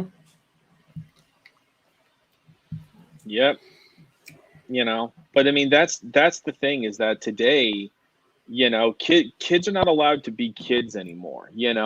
If you have a child, what's the first thing that they do as soon as they get old enough? You stick a tablet in front of them. Or you stick a phone in front of them. I mean, my friend's 6-year-old plays with the tablet quite a bit. Yeah, I mean, when I was a kid, I mean, I had the Nintendo for that. Yeah, but the Nintendo, we weren't allowed to play. The only time we were allowed to play it when I was a kid was we weren't allowed to play it during the day, because if it was good weather outside, and we were homeschooled, so we typically got done earlier than the kids who went to public school. So we played outside. We did whatever, a way I killed time, if I didn't want to go outside and play, I built with Legos. I had 2 enormous 15-gallon bins full of Legos at one point. And I would dump them all on the ground and spend an entire day building Legos. Over and over again, I demolish, rebuild, constantly. Nowadays, kids are just handed a tablet and said, here, entertain yourself with this. Yeah. Where's the critical thinking? Where's the life experience? Where's the growing that needs to happen?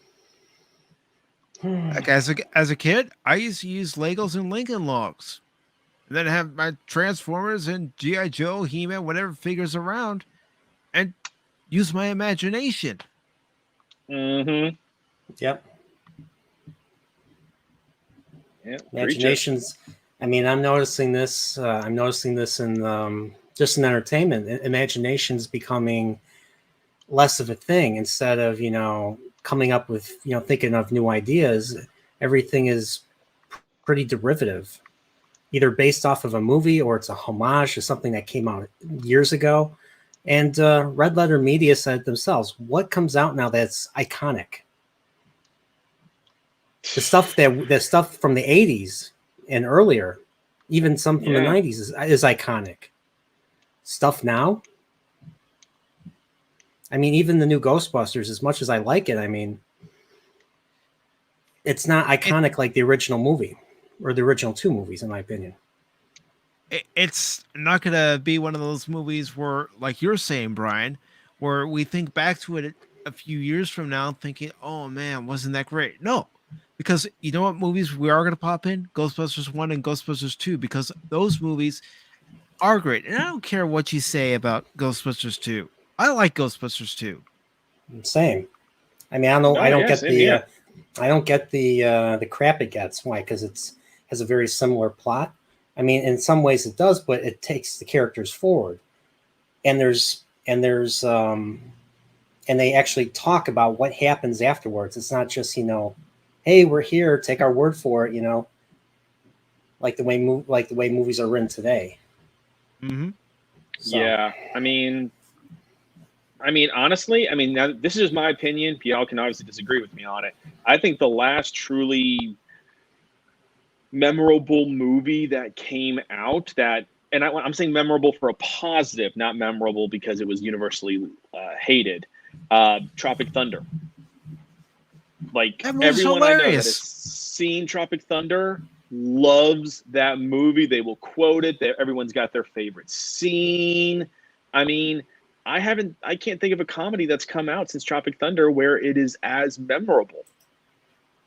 Sure, there's some funny ones, yeah, but nothing memorable where everyone's quoting the exact same scene off of memory.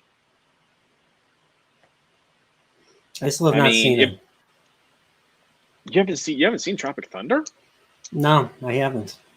I recommend it. Okay.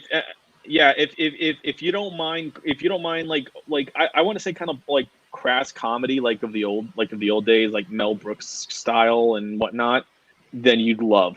I think you'd love it then. Okay.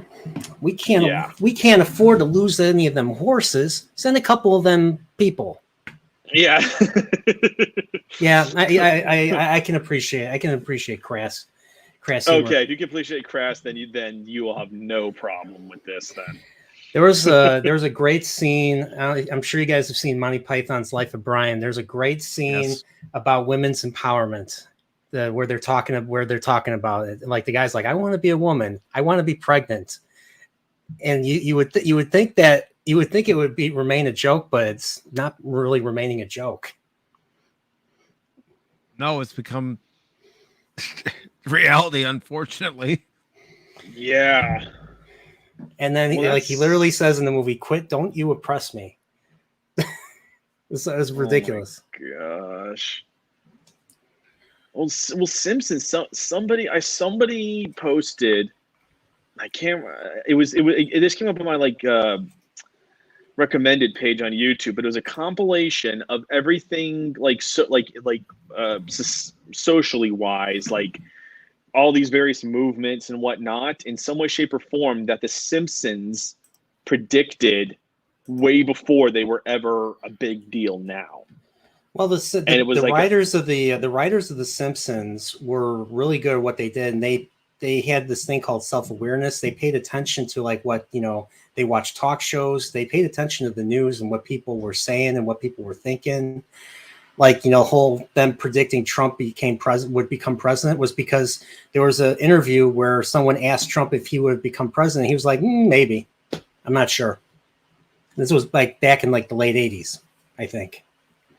So, yeah, I mean, they were they were more self-aware than most writers we know. Sorry, I didn't mean to interrupt you. Oh, no, it's fine, brother. The whole point of Pop Talk is for anyone who wants to join me on Pop Talk and talk about, the subject matters that we're talking about, is to be able to express themselves. I'm not here to censor anybody. Yeah. Is that why I'm speechless now? Is that why I'm speechless now? Because I'm being censored? I can't talk. But you're the Admiral. Yeah, well, that's right. Yeah, of course. We're one big happy stream. and then you fire your phasers at my hull and kill a few crew members. And of course, you notice the way Montalban, performs that part. He's like smiling when he says fire. It's like something he waited so long to just say, something he probably dreamed of every night, and it's come to fruition. So I mean, you see this. Yeah. And then I see in the chat there's a guy named Zax. It says, "Is that a nerdporial?" That is a nerdporial. But I'm a person. My name's Brian. Hello, Brian.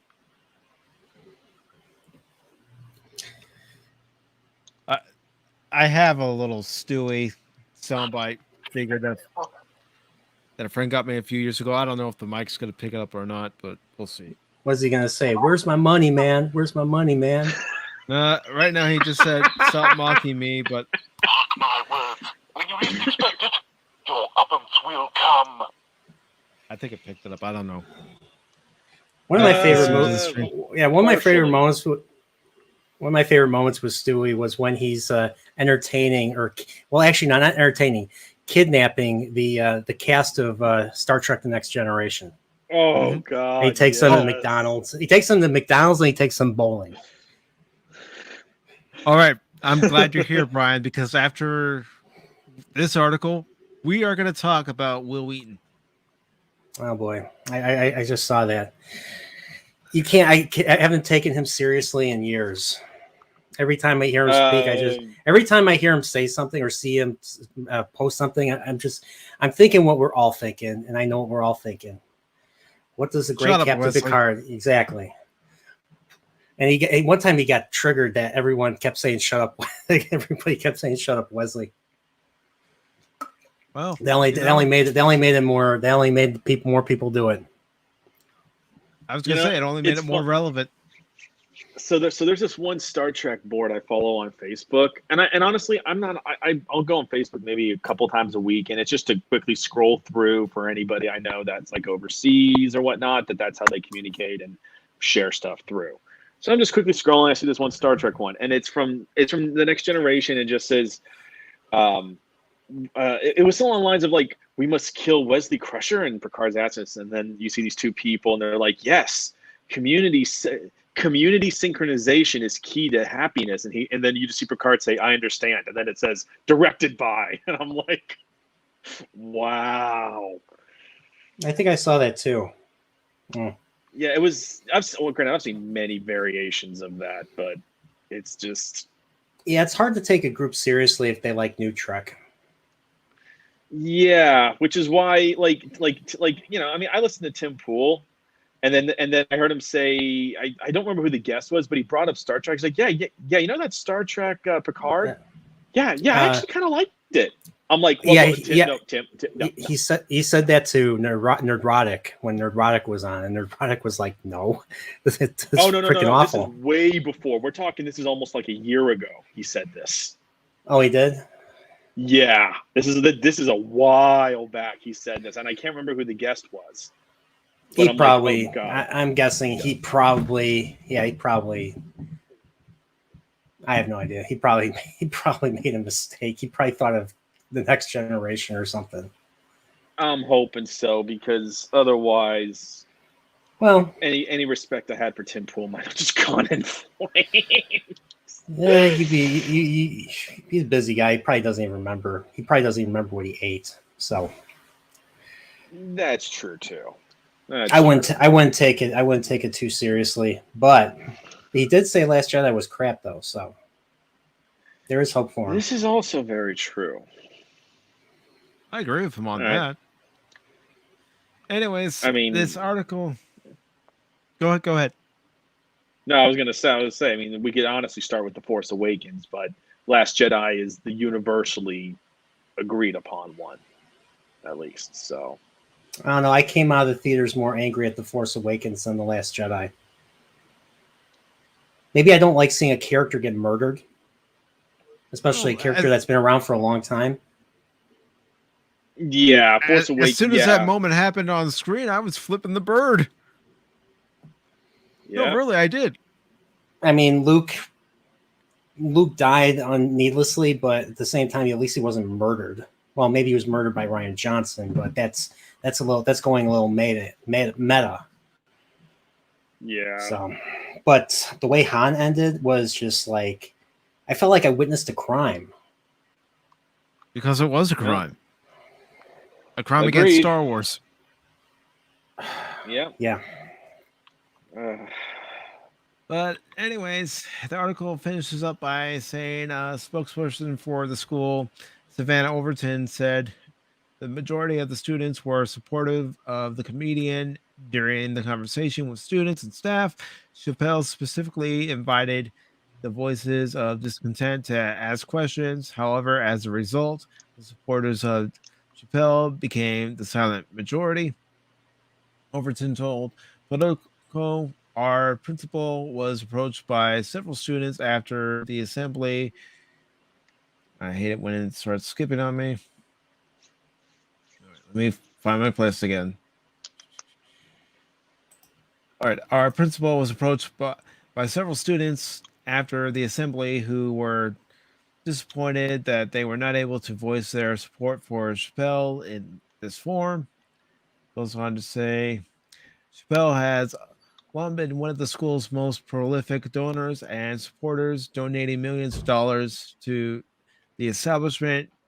In a recent statement, the school said that the comedian had invited people to perform at numerous high-profile events, donated memorabilia, including an Emmy Award to be displayed on its campus, given commencement speeches, and hosted masterclasses for its pupils, to which he has invited artists such as Bradley Cooper, Chris Tucker, Erica Badu, Comet, and others. On the day of Chappelle's Q&A this week, the school had initially planned to name one of the theaters after the comedian. That has been postponed to April 2022 in the wake of his controversial Netflix special, The Closer, with the school instead saying it would take time to address questions and concerns from members of Ellington community in the hopes of turning the situation into a teachable moment. Variety has contacted Chappelle's representatives for comment.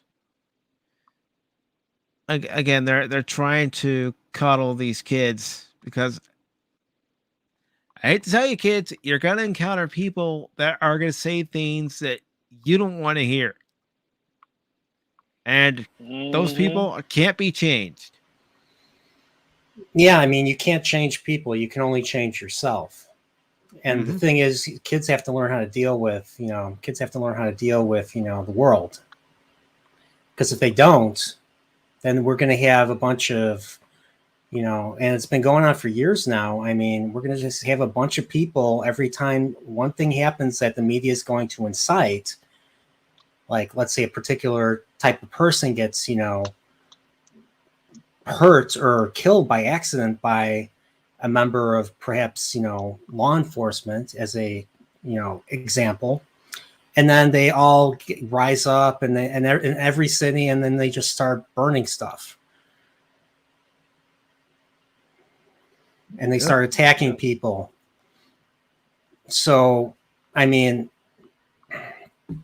this is, I mean, when better YouTubers than myself say that it comes from education, from colleges, not even from colleges. Now they're hitting it earlier. I believe them.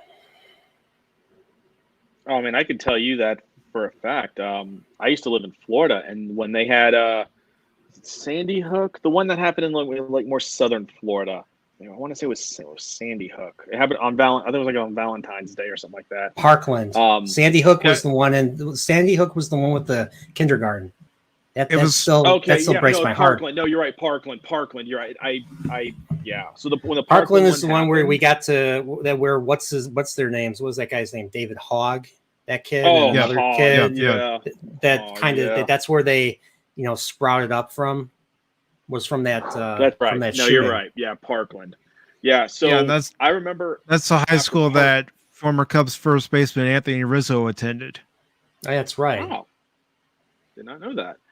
But yeah, when Parkland happened, as somebody who lived in Florida, there was, there's all these protests, all these anti-gun protests started popping up, where you started seeing a lot of them pop up, whereas in some elementary and in high schools.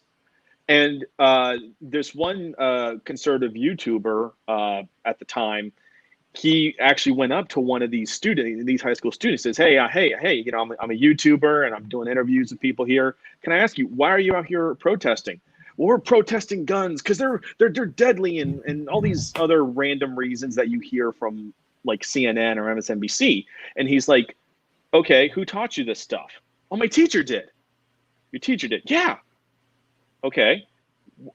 Out of curiosity, why are you out here? Well, all I know is that if we're out here, we don't have to actually have class today. If we're out here protesting, we don't have to go to class, but we don't get doxxed for it. And he said, so let me get this straight. You don't get a tardy slip or nothing. It's perfectly okay if you come out here to participate in an anti-gun protest because your teacher said it was okay. So in other words, sounds like homegrown, well, not homegrown, but school-grown activism. That's, basically. Because she didn't say she said she learned all this stuff from her teacher. And I'm like, And a lot of people that I knew at the time, they all said, "Oh my gosh, I can't believe this." I said, "I've been saying this for years that this has been happening, but you all thought I was crazy conspiracy theorist. Yet here we just have video now of it happening." So it's starting. They're pushing a lot of this stuff younger and younger and younger. You know? Yeah, they want to. It seems like they want to change the very fabric of society. Mm-hmm. For what end? I have no idea. I don't think any of us do. I mean, I got theories, but I won't say them here, but I got theories at least. So Yeah. Well, I don't know about you guys, but speaking of people that seem to stick their foot in their mouths, Will Wheaton has said a few things, and of course, there's another Star Trek actor who also seems to stick his foot in his mouth, and George Takei. And that's just my opinion. Him. Let's see. Who have I seen? So far, LeVar Burton has said something. Will Wheaton has said something. George Takei. I'm sure more people. What's her name? Troy. Marina Sirtis. Marina Sirtis. She said stuff over the past year. Yeah.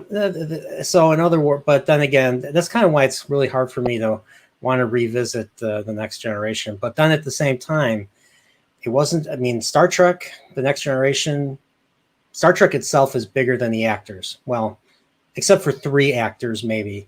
But the rest of the actors in Star Trek, the franchise is way bigger than them, in my opinion. I'm sure you know which 3 I'm talking about, Mike. Oh, yeah. Kirk, Spock, and McCoy. Yep. And the original actors. Of all the actors who have been a part of Star Trek, the only one I follow is Shatner. Yeah, same here. Shatner is not the. I mean, Shatner is Shatner. He has his own unique sense of humor, but he's not political. And he literally, like, if you bring politics into his stuff, he will ban you. Yeah, I have heard that. Yeah, and I can't blame him because you want to stay clear of that crap. But I loved how he just called George Takei a whiny little loser for making fun of him for going into space, for mocking him for going into space. Yeah. Well, I mean, all Takei ever did was whine, it seemed like, I mean... Yeah, he wanted to be captain, so they made him captain of the Excelsior. Yeah. But I'm just... Yeah, I mean, well, I'm just talking even after. It just seems like all he ever did was whine. And I'm like, dude, you have voiced... You were Sulu, but you also voiced a character in Star Wars, the Clone Wars. You voiced a character... I mean, you've done that, and unfortunately, aside from that one character in Sulu, I don't know him from anything else, although he probably has been in other stuff. It's just not coming to mind initially, because all I hear from him is bitch, bitch, bitch, complain, complain, complain, complain. Mm-hmm. It's like, are you good for anything else? I mean, he even whines in The Big Bang Theory, by the way. Yeah. Never watched there's it. So the only reason why I watched it is because when I lived in Florida and I'd go over to visit my parents and we were just having like a chill night, they like to throw on The Big Bang Theory while just eating dinner. It was just one of those shows you throw on while you're eating dinner. And in this one, Howard, the one guy, he's there and he's thinking about who's the chick who played Starbuck in the Battlestar Galactica reboot? Katie Sackhoff. Sackhoff, yeah. So he's thinking about getting it on, he's thinking in his head, okay, I need to get in the mood. So he thinks about Katie Sackhoff and her Battlestar Galactica pilot outfit. And then all of a sudden you see George Takei pop up. And then you hear Sackhoff and Takei thinking, talking, and he's like, you try and grow as an actor. You expand, you do other roles. But all everyone ever wants to hear is, of course, laid in, Captain. Like, he's bitching and everything. And I know Sackhoff is, it's part of that little scene, But Decay genuinely felt like he was actually bitching because he had to bitch, not because it was just part of his lines. I don't know. Maybe it was just me, but if I found that scene and showed it to you, you might agree with me. Yeah, I can see it. But going back to Will Wheaton, I don't know. I mean, I'm sure you guys watched Picard when it came out. I actually watched the after show, The Ready Room, and I watched the first 2 episodes.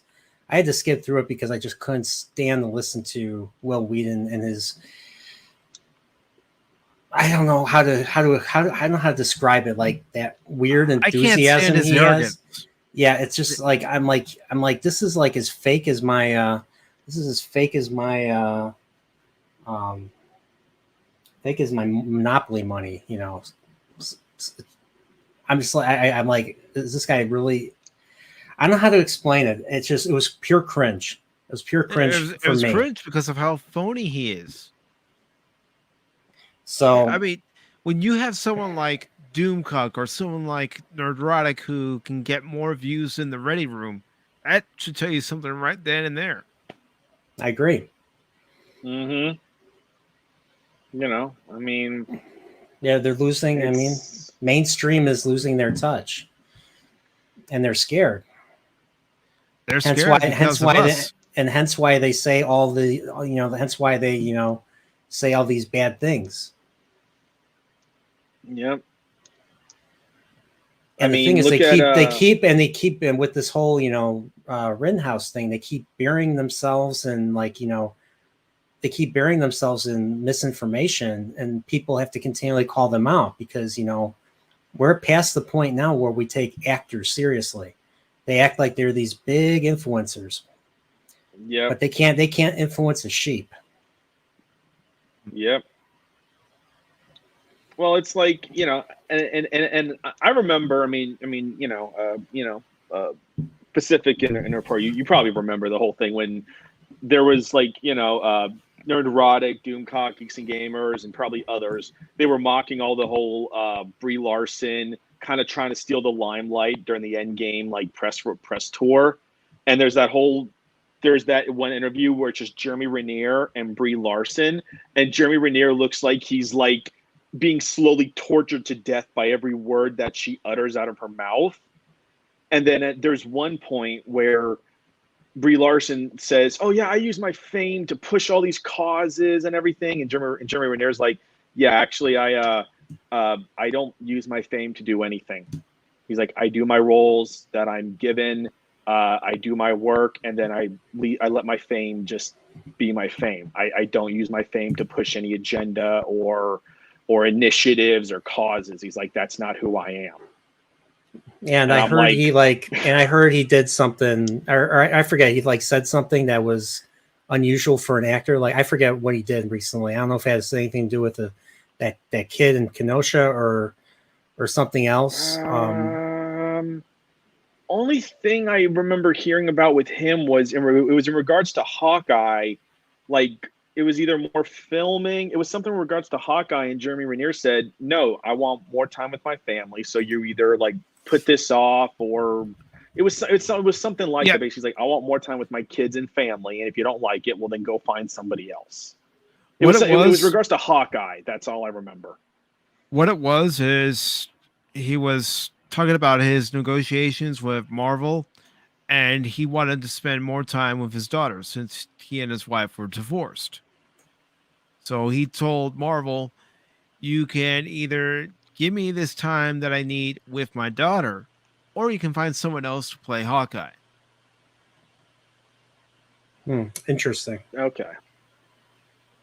Yeah. I got mad respect for Jeremy Renner. He's a great actor, been in lots of great movies, but he doesn't use fame to push social agendas, political, cultural, whatever. He's actually a pretty damn good singer, too. I don't know if you've ever heard any of his songs. He's actually a damn good singer.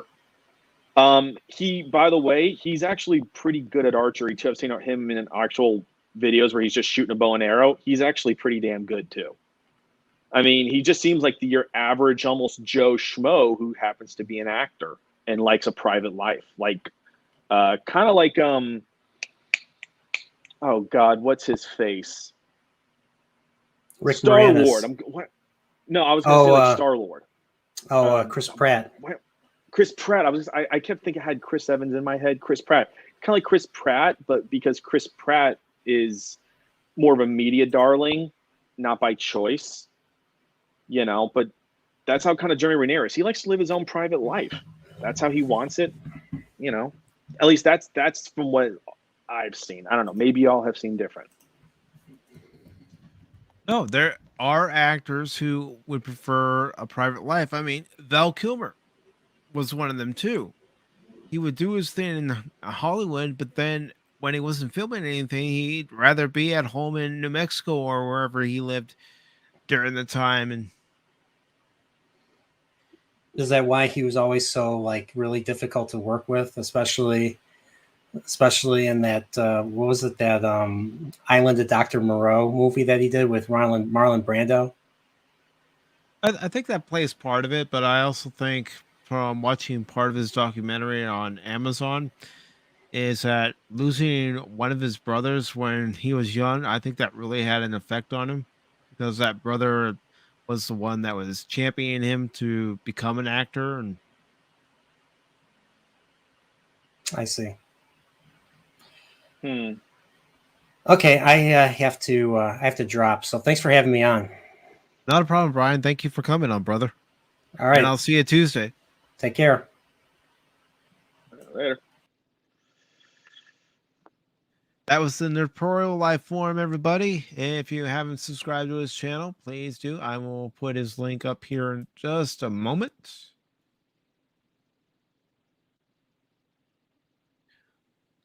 Yeah, we'll get to Will Wheaton here in just a moment.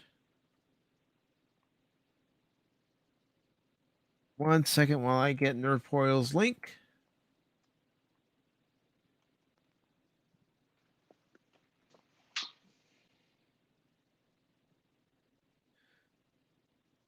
You know, I've really enjoyed this broadcast of Pop Talk today.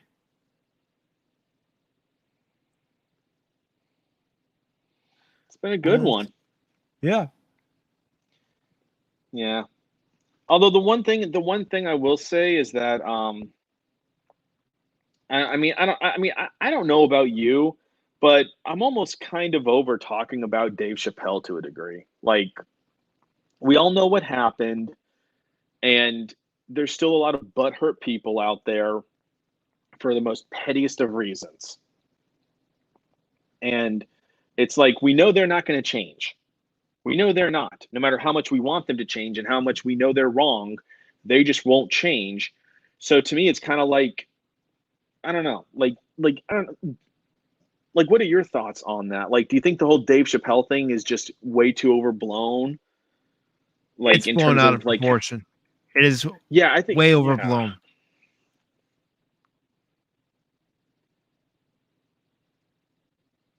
But I saw that and I knew I wanted to at least touch base on it and get other people's thoughts on it.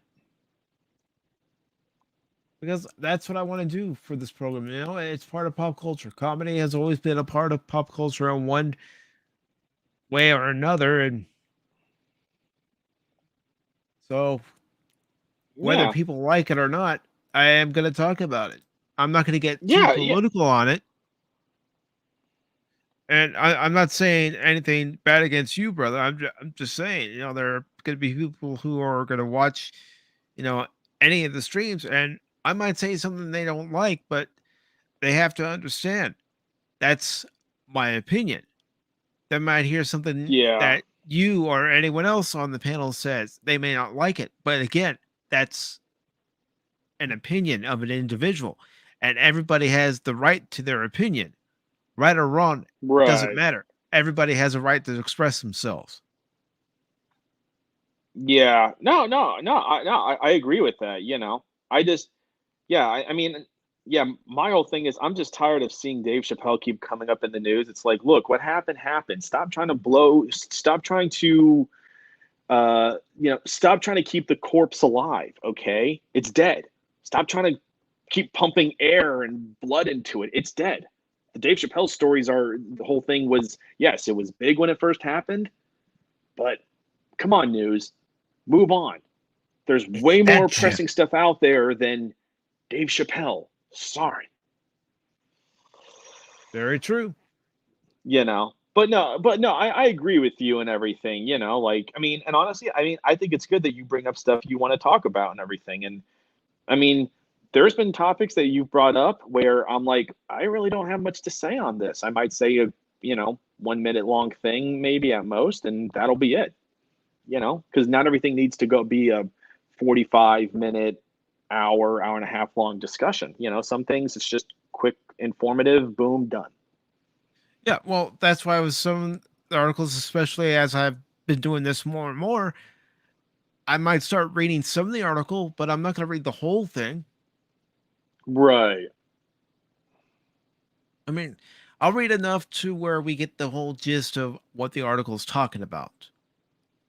But after that, depending on the article, I'll get to the point where I'm thinking, okay, I think we pretty much know where they're trying to get at this article. Now it's time to get some talking points. Right. Yeah. And I like being able to do it with, you know, you, Brian, or anyone else who comes on the panel, because I don't want to just hear my own thoughts and opinions on this. I like to hear other people's thoughts and opinions. And I'm not going to censor anybody. Yeah.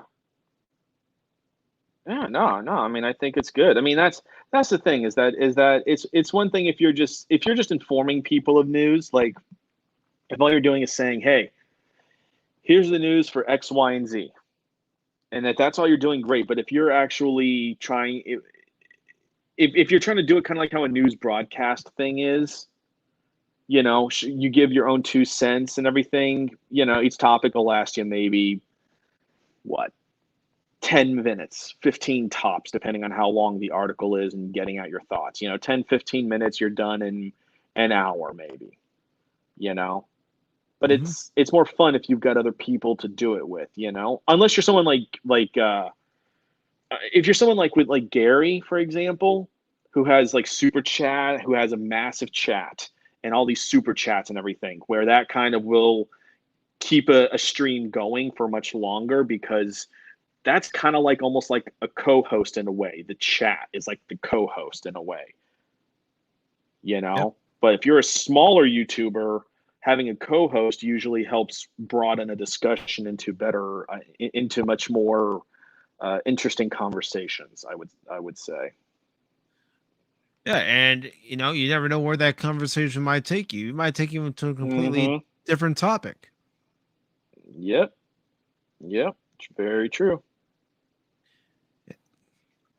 And this article from Bounding into Comics by John F. Trent, it was released on the 25th of this month. And it goes on to say, Star Trek host Will Wheaton. Yes, I did that on purpose. How could you not? Honestly, if you don't do it, I kind of question you. I just question you. Claims Kyle Rittenhouse judge Schroeder has a racist little white nationalist heart. No, you. Okay. I'm going to say this right here, right now. You can downvote this video. You can upvote this video. You can unsubscribe from this channel right now. The jury was presented the facts of the case. The jury deliberated on those facts of the case, and they came to the decision that they came to. It was nothing, nothing more, nothing less. Okay, so the article says the host of The Ready Room, a Star Trek YouTube show, Will Wheaton, recently claimed that Judge Bruce Schroeder, who presided over the Kyle Rittenhouse case, has a racist little white nationalist heart. Wheaton made his comments on his personal Facebook page. He wrote, "We all knew Rittenhouse was going to walk, and it's still infuriating." No, nobody knew that he was going to walk. Nobody knew what the judgment of the jury was going to be. No. I mean, if you I mean, I don't know if you were watching any of the live streams during the course of the trial, and even I while watched during Ricada jury. Law. Okay, yeah. So how many times during Nick Rekieta, especially after the first day, so they go into deliberations, everyone's like, okay. The next day, by the end of that day, everyone's like, what's going on here? So like, this is the end of Tuesday. Wednesday, by the end of Wednesday, everyone's like, I don't think he's getting acquitted. I think we might have a mistrial at least. Like everyone was Yep. like starting to think the worst because to them, all these lawyers, they're like, this case is cut and dry. There's no ifs, ands, or buts. Why is it taking so long for a decision like this? Like, I mean, it was a nail biter to many people. Some thought, this is definitely not guilty. But many, the longer it went, the more they're like, is there something we're missing here? Like the second guessing, it was like a psychological warfare with these people. Yeah, I thought Hell, it was going even to be a hung even to jury. me. That's where I thought it was going. Yeah, I mean, hung jury was in my top. Hung jury was definitely something I was bracing for sure. And the article goes on to say he then proceeded to go after Judge Schroeder, typing out, shout out to Judge Schroeder, who got the result he worked so hard to ensure. His racist little white nationalist heart must be full of joy today. Again, it was the jury who came up with the decision. It says Wheaton wouldn't stop at going after Judge Schroeder. He also targeted Kyle Rittenhouse as well. One user who claims to be from Germany would ask Wheaton for clarification, stating, wasn't Rittenhouse cleaning graffiti and trying to protect people, which had nothing to do with anything from guys who were sneaking in to riot. And let's not forget the guys that he shot. Yeah, they don't sit too high in my book. I'm saying that right now. You know, they were pedophiles. Well, I know. Well, one of them was. Well, I think two of them were. I think Yeah, two of two of them them were. were. Yeah, two of them were, and then Grosquitz, the guy who's missing a bicep, that guy. Yeah. He's not exactly a. In the in the words of Doc Holliday, you're no Daisy. You're no Daisy. You ain't no Daisy at all. Yeah. And it goes on to say the user continued, from things I found, he was trying to protect a gas station getting lit up with a burning dumpster by rioters, and later getting chased by those guys, one of which was said to be a prosecuted pedophile and a bad person kind of guy.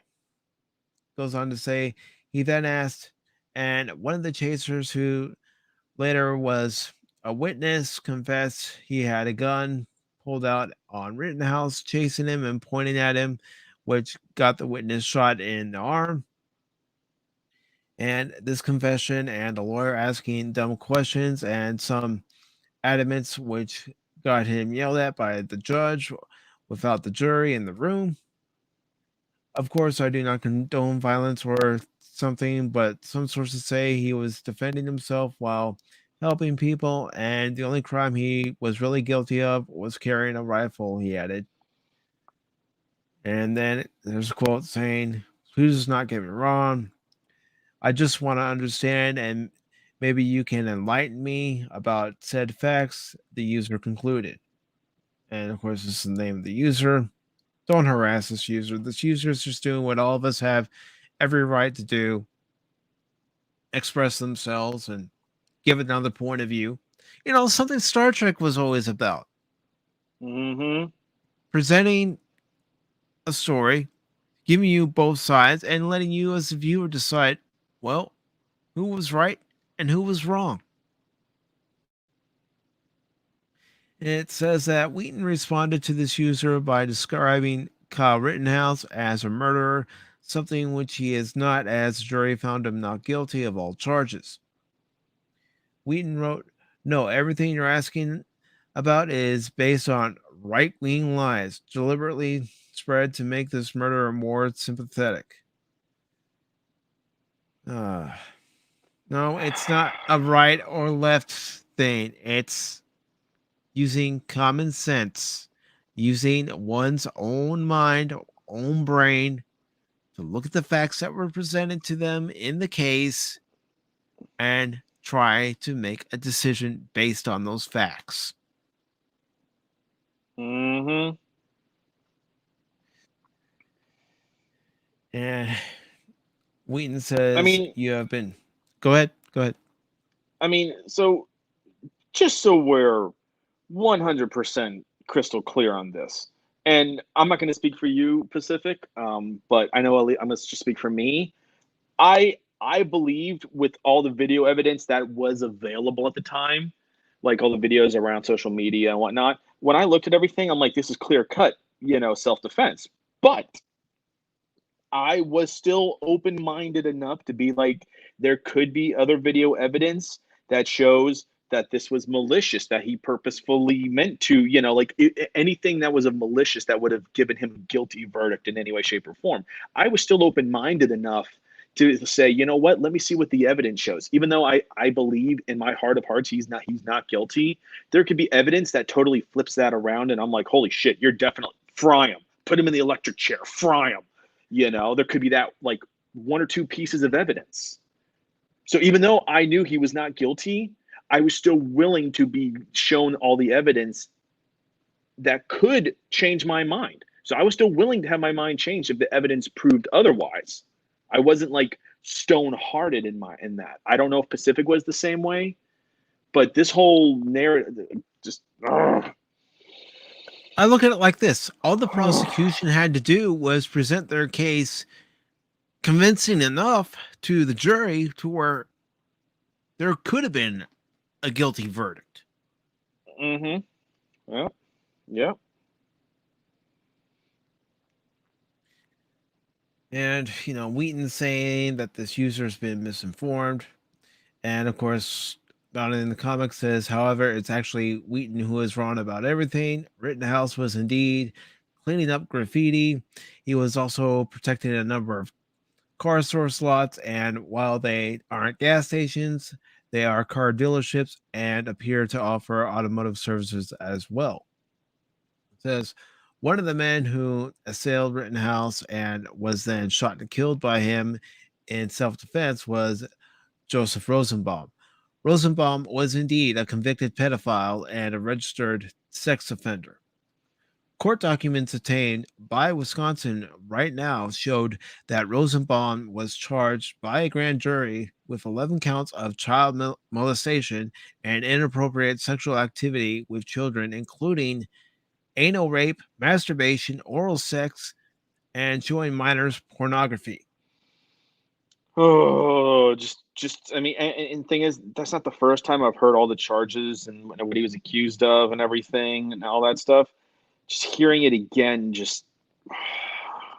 Yeah, I can physically feel the violent rage towards him growing in me at an alarming rate. Like he's 6 feet under, and I still have a very violent rage building in me just when I hear all those charges and what he was accused of and what he was sentenced for and all that stuff.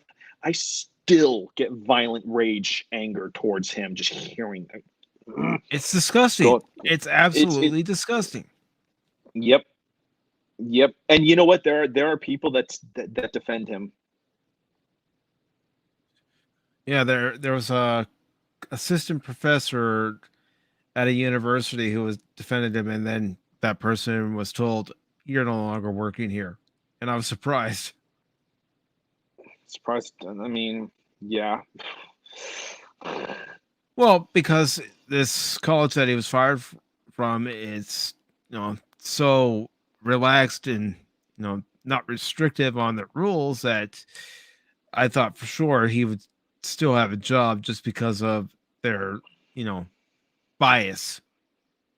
Yeah. But it goes on to say the victims were 5 boys ranging in age from 9 to 11 years old.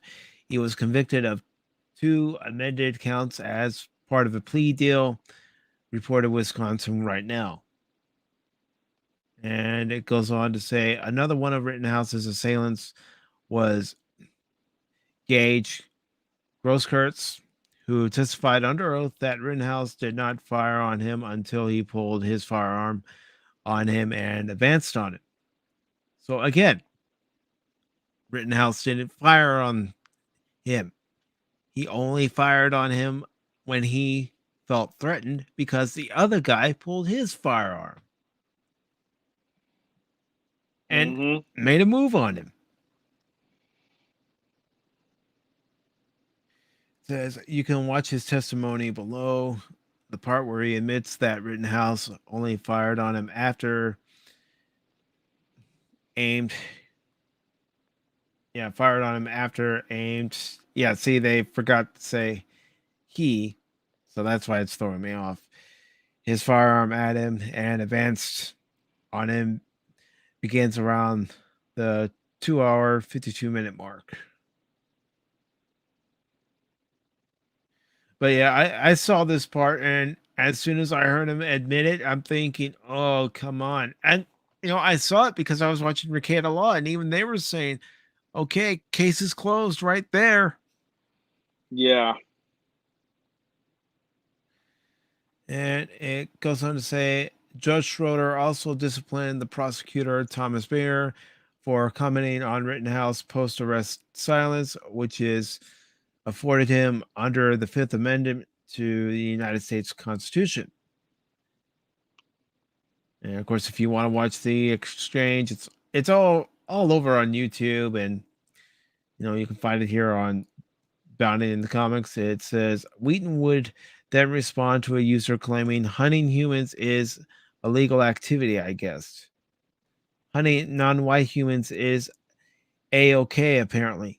Yes, but these people weren't they weren't black. They were white.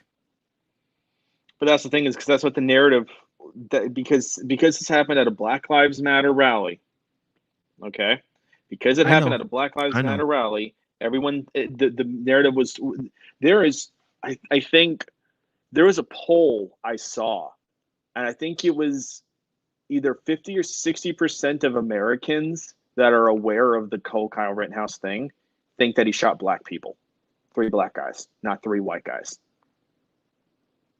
Because that's all was said. It was because everyone assumed it was at a Black Lives Matter rally, or protest, whatever, and that it was 3 black guys. And then when they find out they're white, they're like, "Wait, I was lied to?" Like, I'm serious. Like, yeah,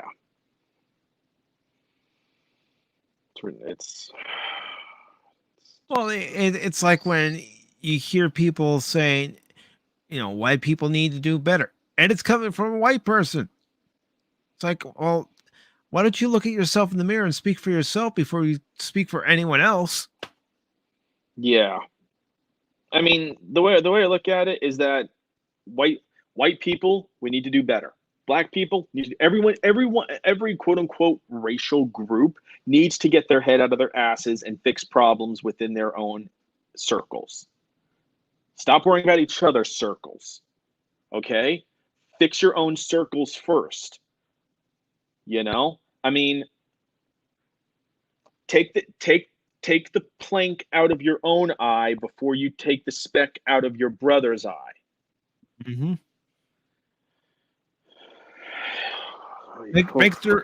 Make sure that things are in order at your own home first before you start looking at someone else's home and saying, "Oh, you got to do this, you got to do that." Yep. Make sure your marriage is doing well enough before you start giving advice or criticism or whatever to someone else's. If your marriage is literally like one muscle fiber hanging from divorce, you shouldn't be giving marital advice to anybody. I mean, there's millions of examples we could probably use. Mm-hmm. And the article says none of the individuals shot and killed in self-defense by Kyle Rittenhouse were non-white. Anthony Huber and Joseph Rosenbaum look white. Gage, I probably won't even be able to pronounce the last name that well, who was also shot in self-defense by Kyle Rittenhouse, is also white. One commenter would point this out, albeit describing Rittenhouse assailants as victims. Says Wheaton responded to the individual writing, "They were, and the people who will now be hunted with impunity by white supremacists will largely be non-white people because that's the way America works." Again,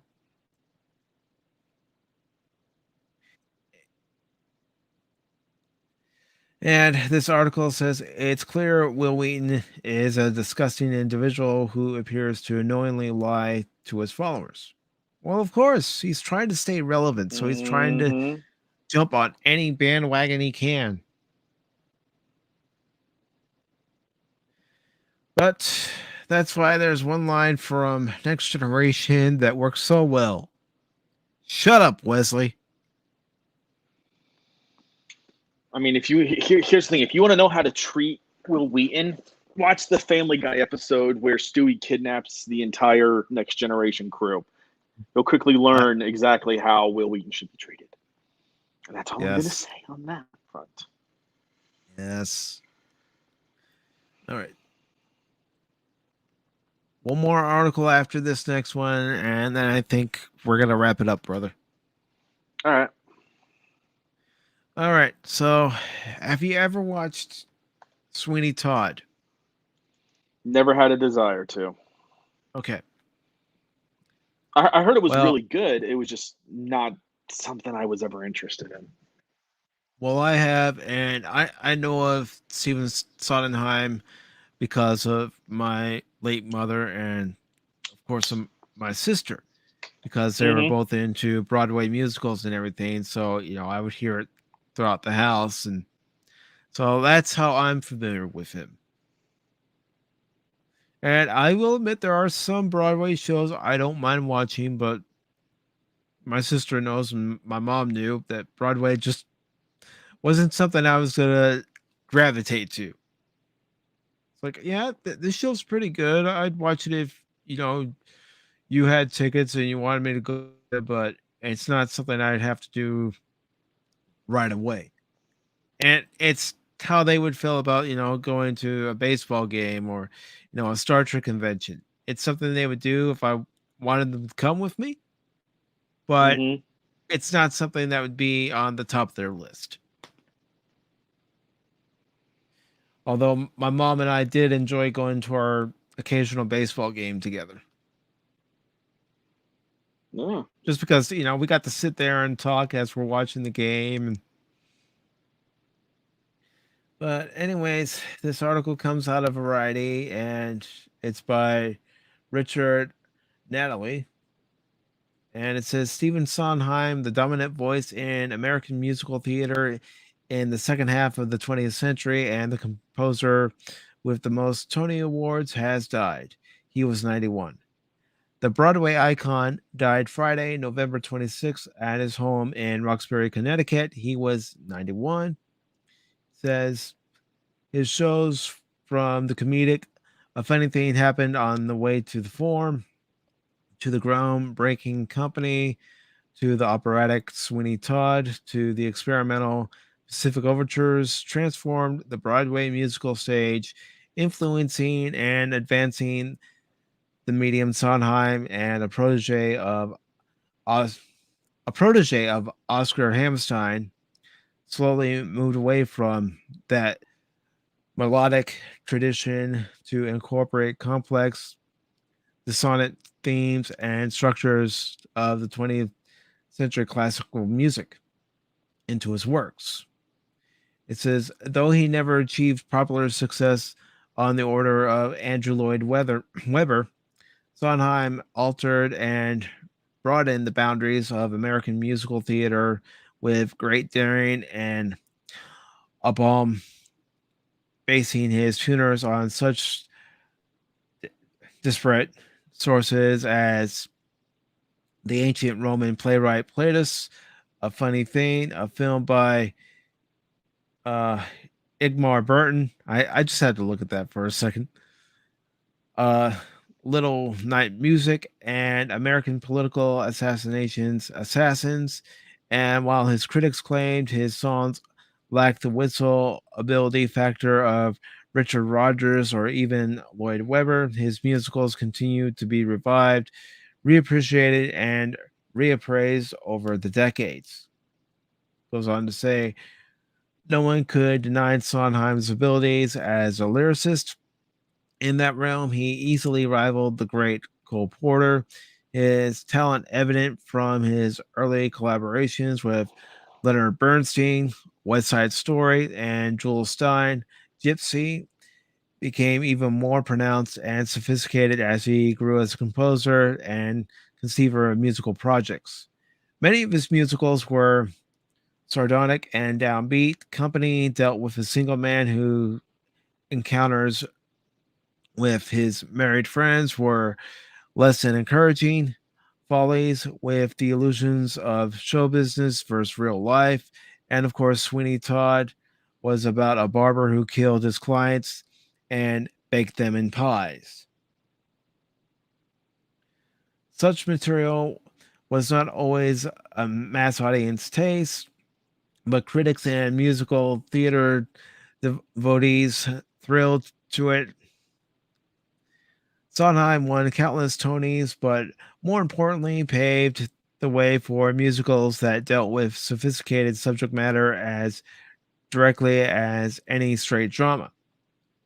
Sondheim was almost defined by his New York sensibility. He was born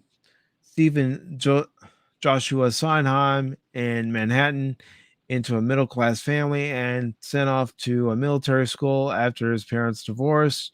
With his mother, he moved to Doylestown, Pennsylvania, where they lived near Oscar Hammerstein, a family friend who soon became his surrogate father. At age 15, Sondheim presented his first musical by George to Hammerstein, who similarly tore it apart.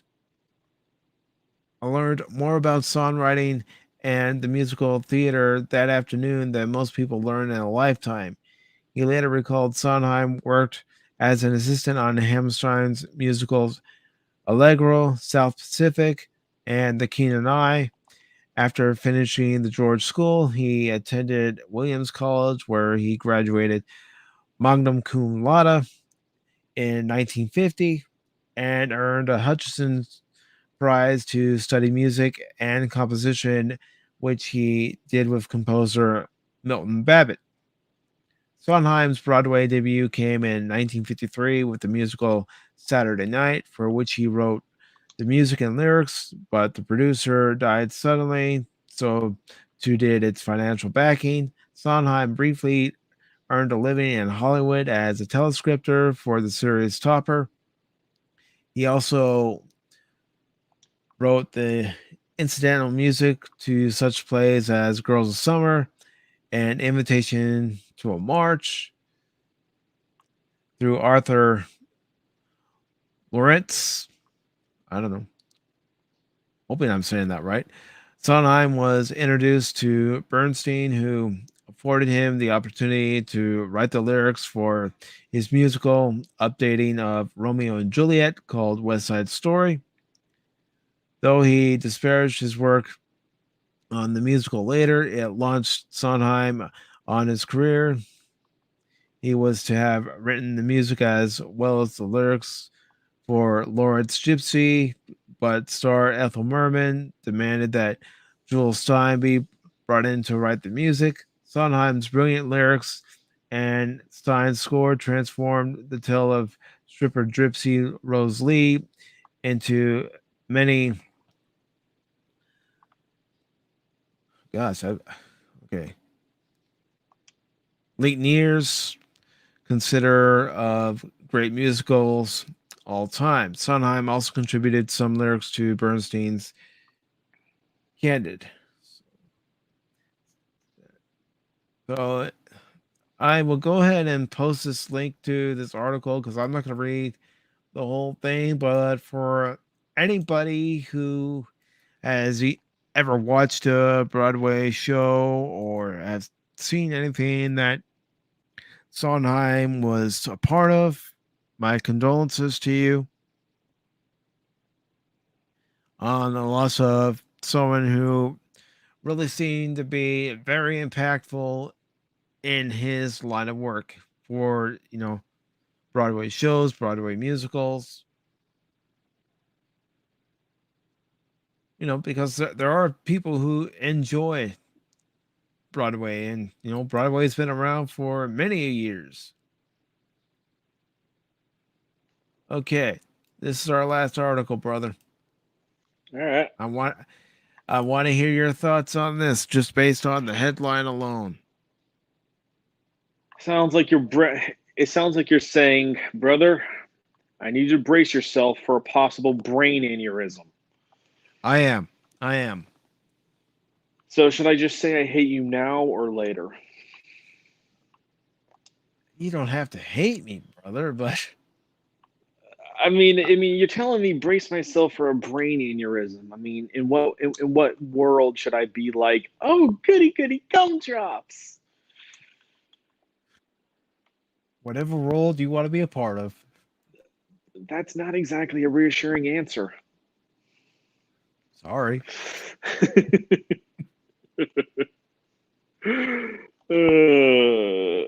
See, All right. Resurrection's co-writer David Mitchell claims film subverts the rules of what? That's why I was telling you to brace yourself. It subverts the rules of. What does that mean? What does that mean exactly? What does it? Okay. Oh God! You ever seen that video of the three rainbows and the one guy? No, I haven't. Okay, so there's this video, and I don't know where it was taken, but it's this video, and there's three rainbows, and each one, and like you have the first one very bright, very vivid and clear. The next one a little bit fainter, the next one a little bit fainter, but it's three rainbows, and they're like lined up next to each other in perfect like distance and everything. And this one guy, he's like, "What does it mean?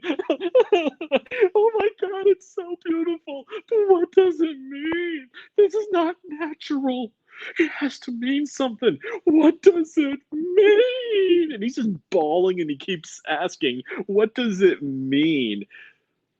And this video's like maybe 2.5, 3 minutes long. And it's just one of those videos where you're just like, what does it mean? Because you don't know. Because it doesn't. It reminds me of watching the behind the scenes recording for the Transformers movies. And Hugo Weaving's recording his lines for Megatron. And he's supposed to be speaking some alien language. And after he's finished, he looks at the camera and says, "But what does that mean?" It's like Johnny Depp. But why is the rum gone? Yep. And I want to say hello to Whoopa Troopa. Hello to you, brother. Good to see you. Lord have mercy. Speaking of Whoopa, please do us all a favor and subscribe to Whoopa Troopa's channel. He just posted his introduction video a few days ago. I highly recommend you watch it, and I highly recommend you subscribe to his channel. He's going to produce great things. He's going to surpass Pacific414 in many ways.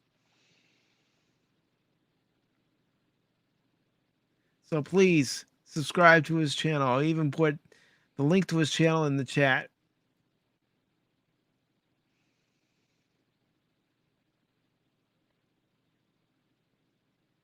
But yeah, subverting the rules of blockbusters. Okay, that's their favorite word in Hollywood right now. We want to subvert your expectations. Okay, you'd be subverting my expectations if what you put in the theaters was actually any good. Yeah. Yeah. You put something in movie theaters that people want to see, people are going to go see it. And you can't blame the foreign markets either, because guess what, people? Guess what? I'm going to let you in on a little secret, all right? They won't tell you this in college or anywhere else. Look at what Joker did. 1 billion domestically. That's no foreign money. No foreign money. Strictly done domestically, meaning within the continental 50 states and territories and everything, but still, like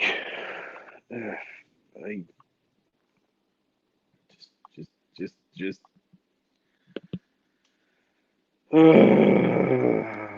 So, this is by John F. Trent. It was published on Bounty in the Comics on the 24th of this month.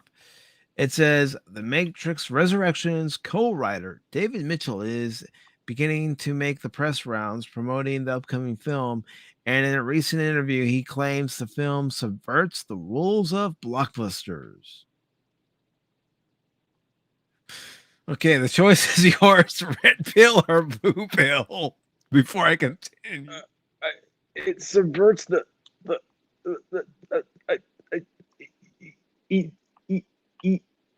it's subvert.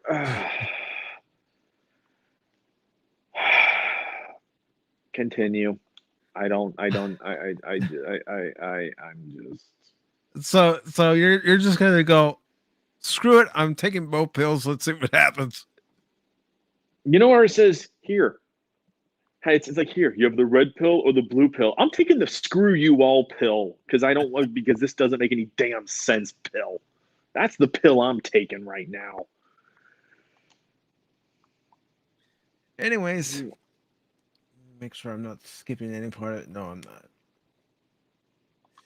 It says, as reported by IndieWire, Mitchell spoke with Greek newspaper Tuvima, where he detailed he saw the film in Berlin back in September and described it as really good. Oh, great. That's a red flag right there. There's some lights flashing and they're all red. Mm-hmm. Red alert. Hail, Spock. Oh, speaking of Spock, everybody. Speaking of Spock, my good friend Spock. Speaking of him, he just hit 100 subscribers yesterday. So congratulations to Spock. Well done, brother. Well done. Well done. Congrats. Folks. Give him a subscribe. He's worth it. He does his own music. He does gaming streams.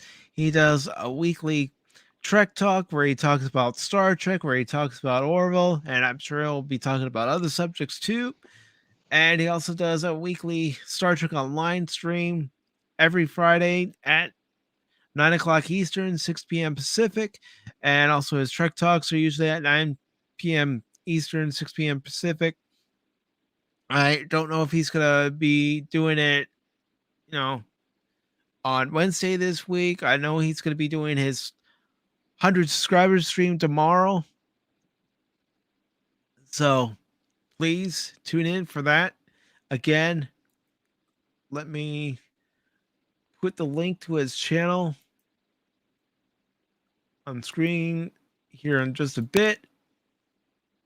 But please subscribe to his channel. He does great work. I consider him a good friend.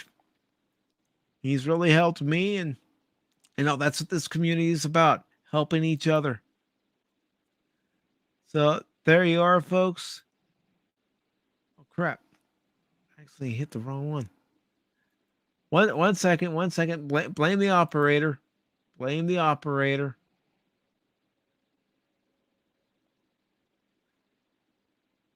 All right. 1 second. Blame the operator. To quote Gimli, I can do that.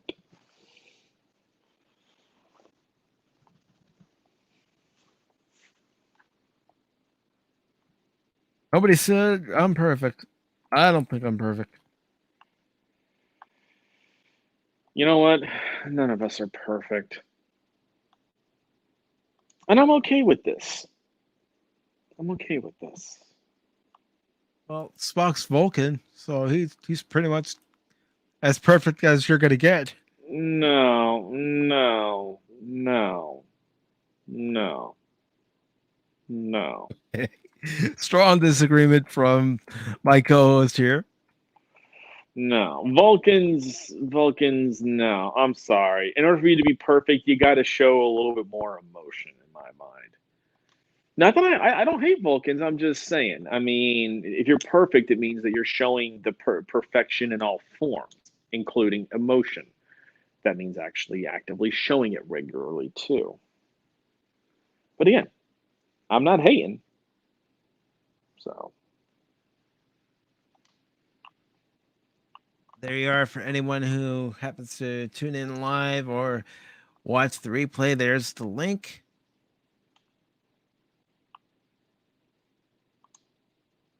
But oh god, really? I'm going to read this article and look what they put on the screen. Oh my god! Discovery. Oh gosh. Oh thank God it's off the screen now. did you hear what every time whenever Gary talks about Discovery, what he says?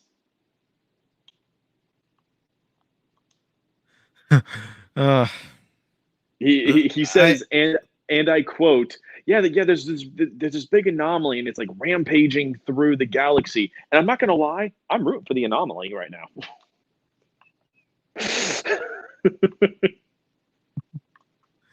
I'm like, beautiful. It's beautiful. that is beautiful. Would you like a smoke and a pancake? A flapjack and a cigarette? No? Cigar and a waffle? No? Red pill or blue pill?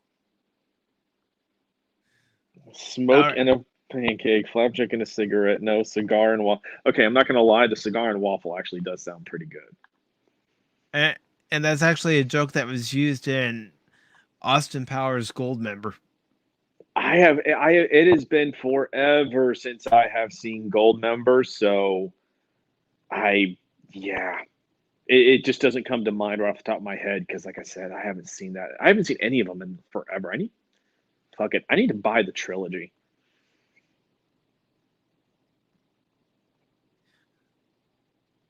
I tell you, man, as soon as I saw Spock put that in the chat, that immediate link came to mind because that's when movies were still funny. Oh God, the Austin Powers movies. So let me just tell you this: my my dad loves the Austin Powers movies. Okay, Okay. absolutely loves them.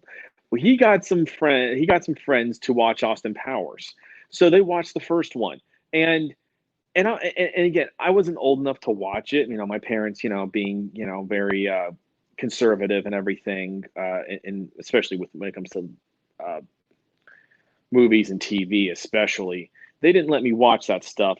My dad, I didn't actually see that till I was like 18, 19, actually, and but this one guy, Scott, the husband, he loved it, so they binged the second one.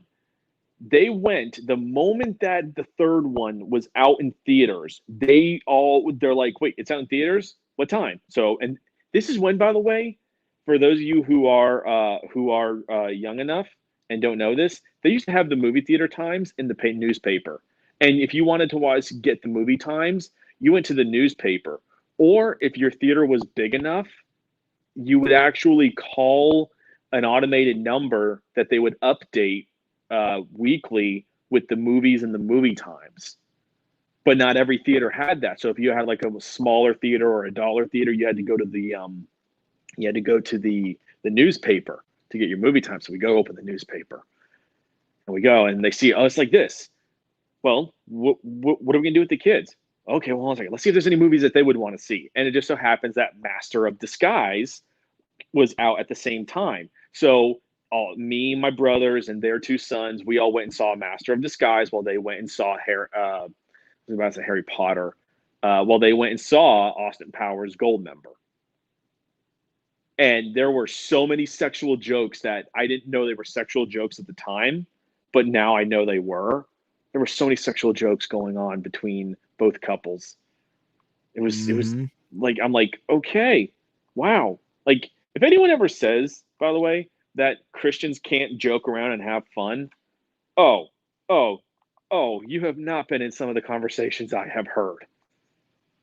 You have so not been in those conversations.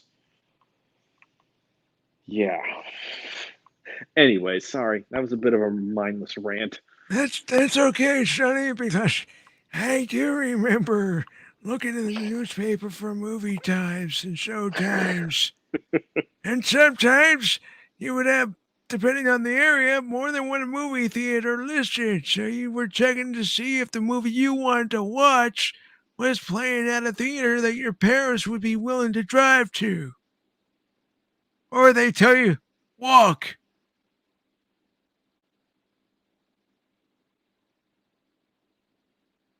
So yes, I know where you're coming from, Sonny boy.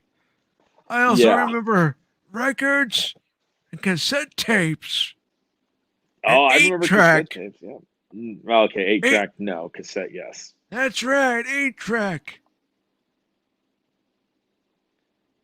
The first, I'm trying to remember how many vehicles I owned that had, let's see, hold on a second. 1, 2, 3, hold on a second. Ford, GMC, Jeep, Honda, Pontiac.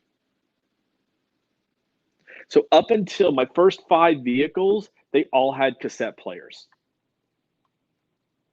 They all had cassettes. So if you wanted to play any, like, if you wanted to play a CD, you had to buy a specific. Well, Pacific, you've probably done this. You probably remember this. You had to buy that specific cassette tape that had the cable that you would push it in and then hook it up to a CD player. Yep, that was my first 5 vehicles. That's what we did. Except, well, once MP3 players were prominent enough, you would plug it up to an MP3 player. But up until MP3 players were prominent enough, you would use CD players. Yeah. Believe it or not, the Walmart in my area, at least as of 4 years ago, still sold those cassettes. They put in the cassette player. There's still a lot of those vehicles out there. Like, people don't realize this. There's still a lot of those out there. I mean, that's how you did it, because CD player. Let me say it this way: the newest vehicle I owned prior to getting my current vehicle, okay, which is a 2011, was a 2000 Pontiac Grand Am. That had a CD and cassette player. But the problem is the CD player kept breaking down. So after the 3rd time of fixing it, I gave up and just only used the cassette part. Yeah. Well, I feel old just saying this. You mentioning it, I got to thinking the first CD player I was given for a Christmas present, that came with one of the cassette adapters so you can play the CDs in the car. And I was having flashbacks, man. Do you know, before the internet, we had to actually go out and talk to somebody by physically getting up out of the house and walking outside, or picking up the phone, and if you remember their number, great. If you didn't, you had it written down in a phone number and address book. Mm-hmm. You couldn't just look it up on your phone, folks. You had to actually look it up in a book. And the average person had corded phones. You had, like, the only people who had, like, the wireless phones were people who made a decent living, like the equivalency today of like $70,000 to $80,000. Where at least like that much, like in the 90s. Unless your dad was like a manager or owned his own business, chances are you didn't have a cordless phone. You had a wired phone. And as long as that wired went is how far you could walk with said phone. Yeah, you could be on the phone talking to somebody, and Yep. you're moving around, and you could get the cord wrapped around yourself. Oh, I had to sit with a chair because the problem is that where the phone was where we lived in Georgia, Mhm. where it was right next to the fridge. The problem is that if you stretched out, you were blocking part of the entranceway into the kitchen. If I went around the other side, I was partially blocking the hallway. So there was nowhere to sit except literally in front of the phone. So if I wanted to have any bit of a long conversation at any point, which as a kid, you weren't having them usually, but if I did, like a long conversation as a kid was 5 minutes typically. You weren't on the phone for very long as a kid. You just weren't. Because typically you saw everyone you knew in the neighborhood or at like a church or in sports or something like that. It's not you weren't meeting meeting people online was something that again you had to be pretty well off to do because you could actually afford a good internet to be able to go onto the very very rudimentary chat rooms. Yep. Which again, God, I sound so fucking old just saying this. I'm in my early 30s, man. Shit. Heck, I remember the first internet service provider I had was Prodigy. I don't remember what the first. My parents had internet in when we lived in Georgia, but I don't remember what the name of it was. I don't even remember who the hell the first one was. The first internet provider I actually remember was Bright House Networks, and that was when I lived in Florida. Bright House Networks was the first one that I can actively remember. I know we had others before then, but I can't remember their names. So I just try not to. Well, the thing about that and the thing about, AOL too is at that time, cable internet was in its infancy. So a lot of people had to rely on their phone lines. And if, you got a phone call incoming, well, sorry, but your internet time is done.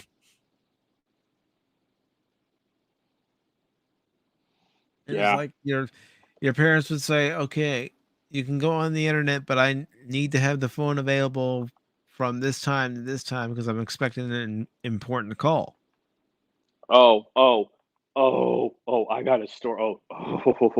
This is juicy. This is a juicy one. You're gonna love this. So this is still during the days of dial-up, but this is when dial-up was at its fastest. Okay, that just tells so when dial-up was at its fastest point, like 56K? You had 56K? yeah, but this is we had 56K, but this is like this is when people were starting to switch over to like the actual modems and everything like that. This is when that switchover was happening. So this is when dial-up was at its fastest and people were starting to move into the cable modem area. So this is kind of in that transition time. We had Star Wars Galactic Battlegrounds. Do you remember that game? Yes, I do. Okay, so a friend of ours that we did martial arts with, they downloaded it onto our PC. The problem was you couldn't play the campaign or the multiplayer stuff without the discs. The only thing you could play was multiplayer over the internet. So we would play with them. Okay, and they were on the other side of town, so we would get on. So I remember one time, me and I forget which one of the brothers it was. We were playing, and we were in the heat. Like we called it the Lord of the Rings battle. Where literally we would build up our forces as big as we wanted. Whatever composition, it didn't matter. We each chose the composition of what of our armies would look like. But we each should build up one massive army, and then at one gigantic battle, we would just go attack, and it would just be a massive brawl. The moment that happens, my mom picks up the phone to call my aunt. She knew I was playing. I lose connection to the game. And I'm like, no. My mom's like, well, I'm like, Mom. She's like, oh, I'm so sorry. The problem was I couldn't re-enter that match because I was kicked out of it.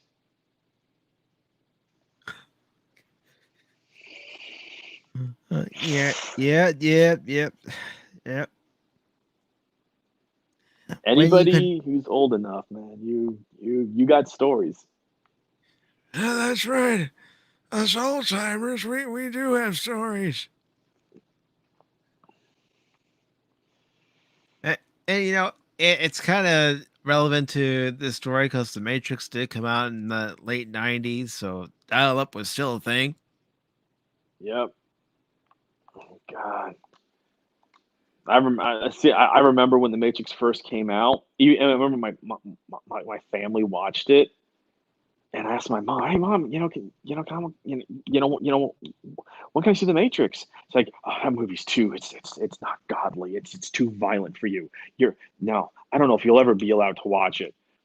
Well, little did she know, about 4 or 5 years later, when the whole Matrix trilogy had come out on DVD, my cousin came down to visit for a week with him. It was his dad, him, and all his siblings.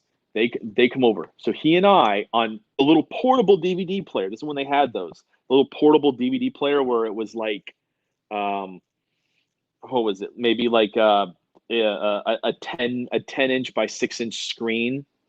So we watched the Matrix trilogy on that in secret, because remember, my mom didn't want me watching any of this. Oh my God, it was so funny. I'm like, wait, this isn't bad. What is it? What? Why is this so bad? Wait, what? Like, I couldn't understand it. I just couldn't understand why I wasn't allowed to watch it after I actually watched it. Like, this is what you prevented me, Mom? Do you not love me? Well, aren't you triggered by that? I mean, No. today somebody would be triggered by that. Well, yeah, because people today are pussies. People today would not survive a Call of Duty Modern Warfare 2 lobby.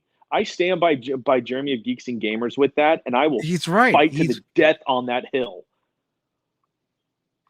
But he's right. I played Call of Duty Modern Warfare 2, and the chat rooms back then. Mm-hmm. Not that I said much, but it's like, oh, you freaking this, you fucking that. Oh, I said stuff. I gladly said stuff, and everyone's like, "But Josh, you're a Christian," and I'm like, I look at them and I say, I actually said this to somebody. I'm like, so fucking what? You're gonna camp like a noob like that? I'm gonna chew your fucking ass out.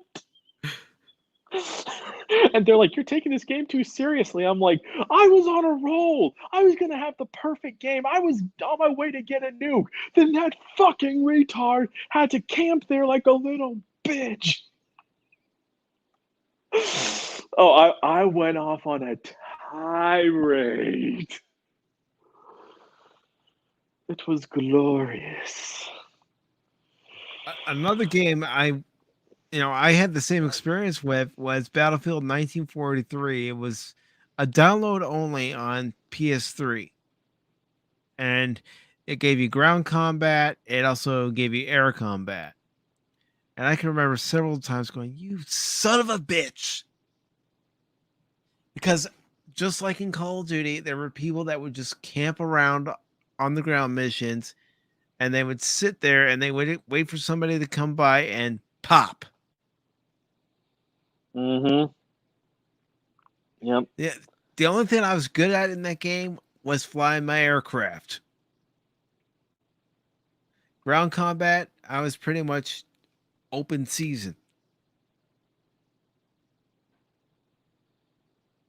All right, so this article says, as reported by IndieWire, Mitchell spoke with Greek newspaper Vima, where he detailed he saw the film in Berlin back in September and described it as really good.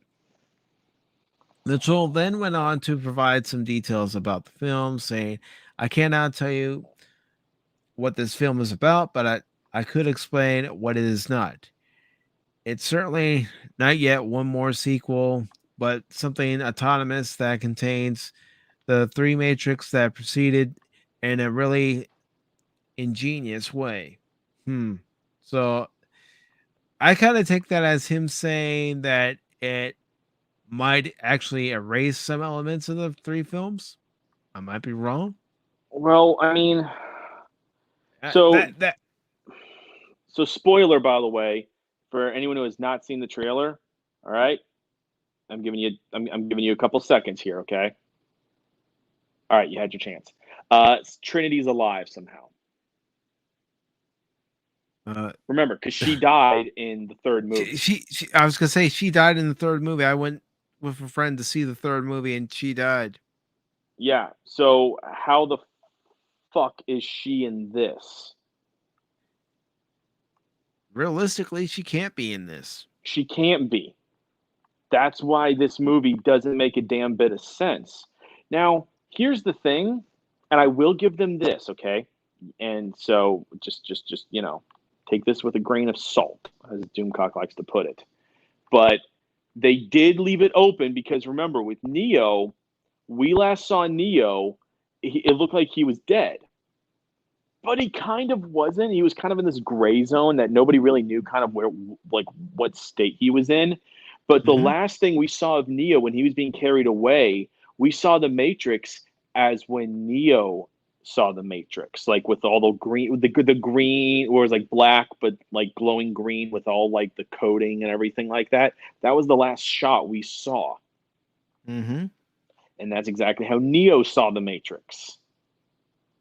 So that indicated Neo wasn't dead.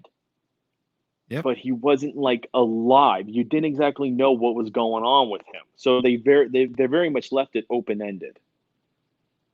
Which they shouldn't have. They should have just made it where he either lives or he dies. You know, he dies saving the Matrix and creating an eternal peace with the machine, between the machines and humans. Okay? Like, you know, that would have been a great way to end it. You didn't need to leave it on a cliffhanger. You know, there are certain movies that are better as a trilogy. Indiana Jones, there's only 3 movies. Kingdom of the Crystal Skull should have never been made. And that's how I feel with The Matrix. They should have just left it as a trilogy. Agreed. And this article says that Mitchell went on to say, it's a very beautiful and weird creation. It also achieved a couple of things that we do not see in action films, meaning it subverts the rules of blockbusters. And again, that's Hollywood's favorite phrase right now, subvert. We want to subvert your expectations. We want to subvert the blockbuster. We want to subvert this, subvert that. That's always a red flag anymore. Yeah, because when I hear subvert expectations, I don't hear anything good. I just don't. No, and how can you have good expectations when they start using that and just using it like the word inconceivable? It's inconceivable. Yeah. Exactly. So it says the film's director, Larry. Okay, I have never been able to say the Wachowski's brother's last name without actually thinking about it, like I did there. So Larry Wachowski, who now calls himself, well, come on, damn Ed.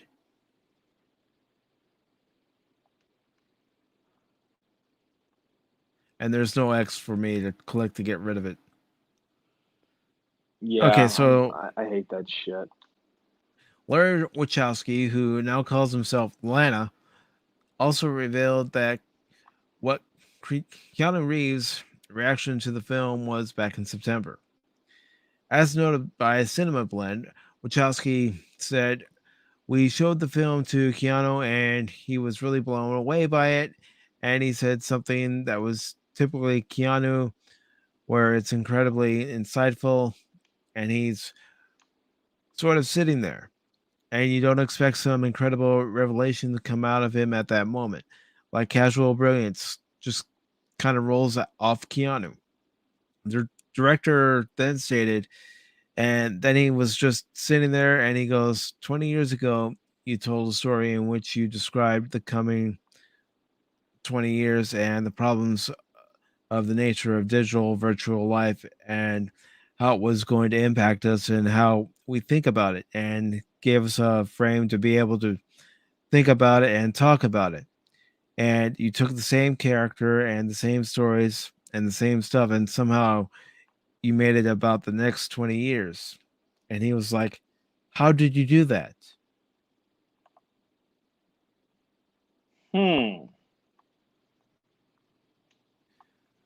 Okay, That's it. I'm not gonna lie, that's a bit interesting. Yeah. So, I don't know, and I'm thinking out loud, but part of me is also thinking that, is that just a way to get, all of us who are, speculating about the film a little wary of the film, just to bite even a little bit? There's obviously a form of trying to get people to to go for it, be like, hey, just try this one little bit, okay? Just try this, okay?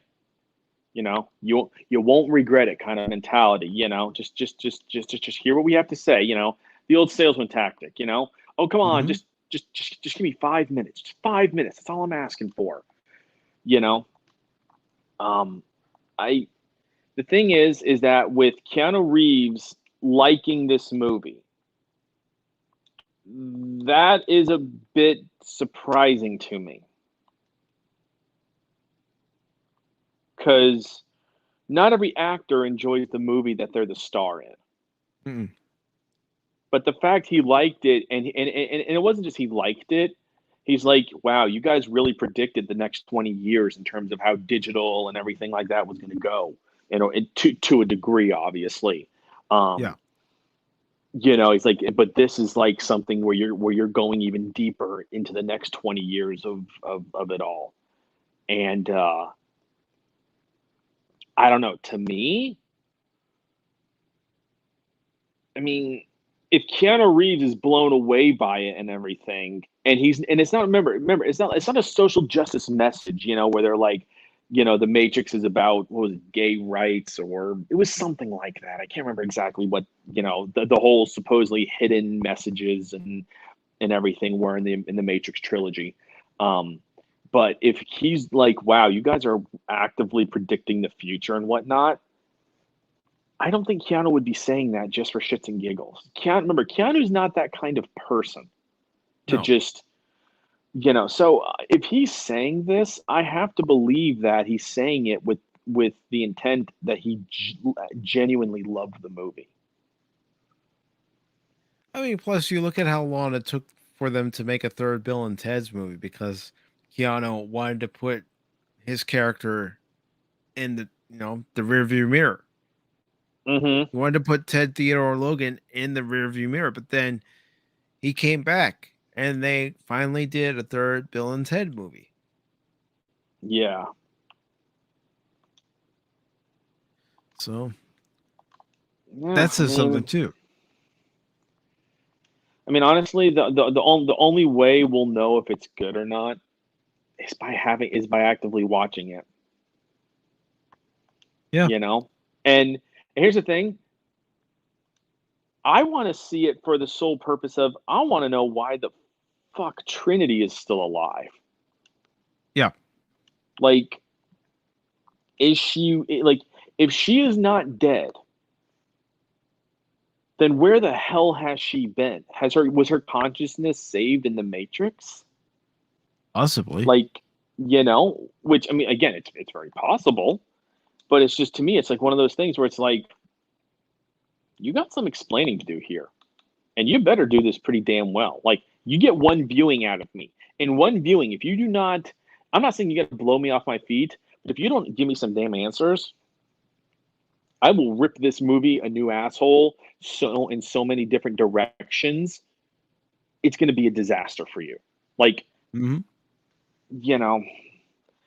they're treading a very fine line right now with a fourth Matrix movie. I think they're treading a very fine line in how they handle this movie in terms of how it's done and everything.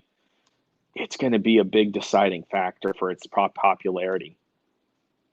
Because you got to remember, you got people who were born in the 70s, 80s, 90s, and probably even early 2000s. So you're talking about 3 to 4 decades worth of people born in that time has at least seen The Matrix one time.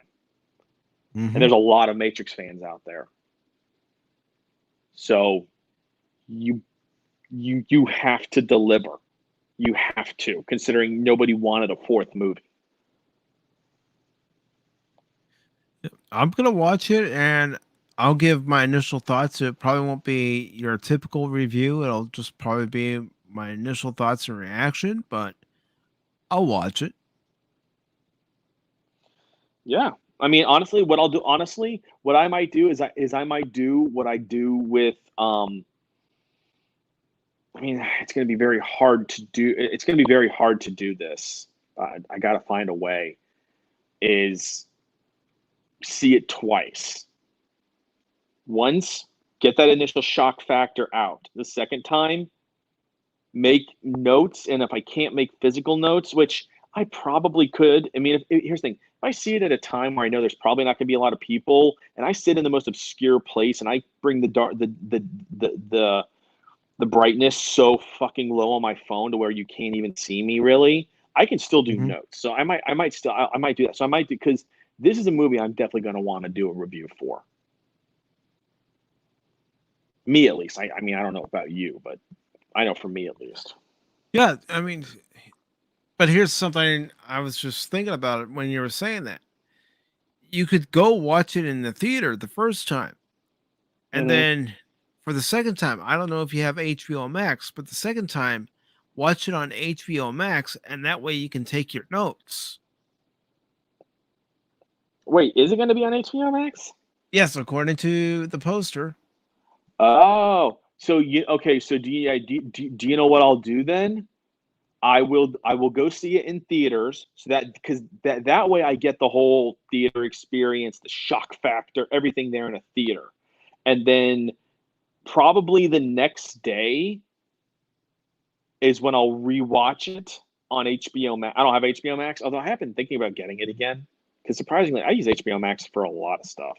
Surprisingly, so watch it on HBO Max and then take all my notes, and then like a day or two later, either record a review or do a live or be a part of a live stream, whether it be my own or someone else's, where it's a review of it. Well, if you want, let's do a collab. I'm down. I'm always down with doing collabs with people. I wasn't sure how I would feel about it at first when I began my YouTube journey, but I really like being a part of a panel with somebody. Because you might be able to point out something that I completely miss. Yeah, and I take lots of notes, by the way.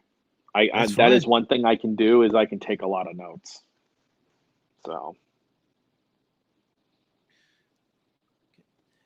And the article here goes on to say plot details about the film are still being kept close to the chest by Warner Brothers, but Yahya Abdul Marine plays Morpheus in the new film, did provide some details in an interview with Entertainment Weekly back in October. Oh, I really wish it was Lawrence Fishburne. Honestly, Sorry. do you know what I would have loved? I would have loved a cameo from Lawrence Fishburne, not as Morpheus, as like another character, but it's Morpheus in it. You know, like, you know, I don't know, kind of one of those things where, you know, that you've seen in other movies where they, you know, like, okay, what was it? The Power Rangers movie that came out, like, it was either, I think it was like 2016, I want to say. That sounds about right. Yeah. that came out, and at the end of it, you saw Jonathan David Franks and Amy Jo Johnson, who were the green and the pink green/white Ranger and the pink Ranger of Mighty Morphin. They're there when the crowd is there and they're looking up at the Megazord at the end of the movie, and you see them both look at each other and they're smiling, and then they take their phones out and everything. So it was like a cameo from two of the original Mighty Morphin Power Rangers were there in the movie. So it was, something like that, where it's like it's Lawrence Fishburne and he's in the Matrix, and say he sees, Neo doing something incredible. He's like, it'd be really awesome if I could just, fight like that, or run off of walls, or, be really cool, just something like that. Something that would be kind of like if you were outside looking in and be like, wow, that'd be really awesome if I could do that. Yeah. I'm just saying, like a cameo would be just perfecto. I mean, I want to clarify myself too. It's just a thing where you see one particular actor play one particular part. Mm-hmm. That's the actor you think of, especially when they do it well. Yes. It's like, I know there have been, 2-3 other Spocks, but to me, there's only one Spock, and that's Leonard Nimoy. Mm-hmm. There's only one Kirk, that's William Shatner. Right. And there's only one Scotty Laddie, and that's James Doohan. Mm-hmm. Sorry, I like Simon Pegg as an actor, but he is no damn Scotty. Oh, you're damn right, lad. But anyways, Abdul Mateen says, I think what the script provided was a new narrative and new opportunities that didn't make room within the Matrix universe for a new Morpheus. He then definitively declared, this is definitely a different iteration of the character. And it goes on to say, the actor then elaborated, I play a character who is definitely aware of the history of the Matrix and the history of Morpheus. The character is on a journey of self-discovery. There's a lot of our story that's about growth, defining your own path.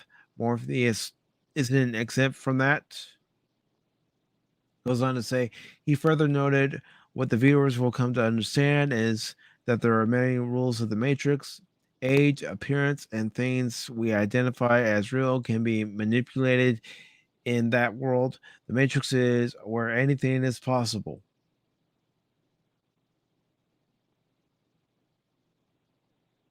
And it goes on to say, the actor then said, our film is so much more driven by the hope of what the world can be that it grounds it all in reality. Everybody's so plugged in these days, I think for a lot of reasons, it'll be a mind trip, he concluded. Goes on to say, The Matrix Resurrections arrives on theaters and HBO Max on December 22nd. And wow, a Christmas week.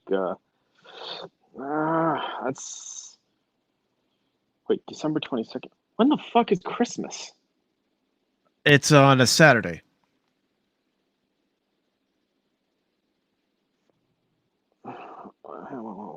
I gotta look at a calendar here for a second, because that's. So it'd be on a Wednesday when the movie comes out. Oh yeah, typically with Christmas, if it's like on a Friday, if it's either on a Friday, Saturday, or a Sunday, they'll typically release it on the Wednesday before. Yep, and that's been going on for years. Many years, yeah.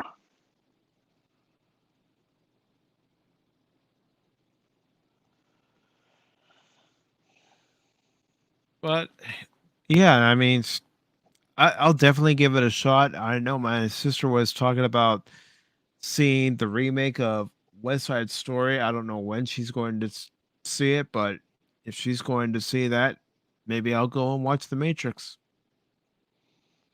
Yeah, I mean, I have no desire to see West Side Story personally. I mean, Well, It's not the my, only reason, it's not my cup of tea, but that's just me personally. like I said, musicals aren't really my cup of tea. But the only reason I would go with my sister to see West Side Story is in place of my mom, who's no longer here. Right. So No. I mean, that makes total sense to me. because my sister has even told me, she says, I know I'm not into baseball, but if you're going to a baseball game one day and you want me to go, I'll go with you.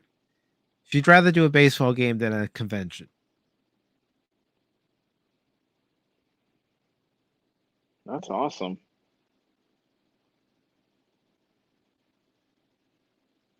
And, I think to myself, well, here I am, 43 years old. And if I can get my sister to go to a baseball game, fine. Yeah, it's almost like you take what you can get, kind of thing. Mm-hmm. Yeah, But yeah, I mean, yeah. I'm definitely going to give The Matrix Resurrections a shot. Yeah, same here. And I'll be perfectly honest with my review of it, my thoughts on it.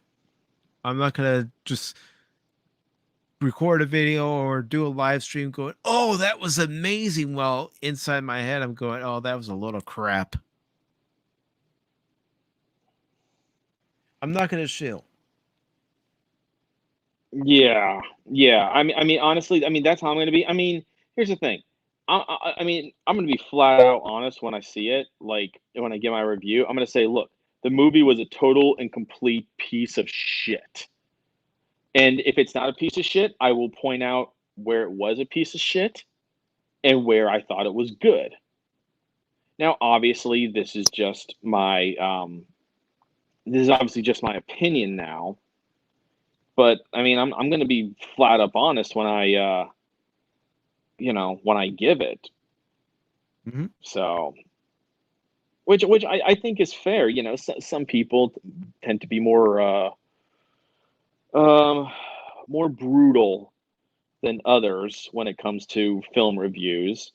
Um, and when it comes to The Matrix, the only reason why I'm going to be so brutal is because I grew up.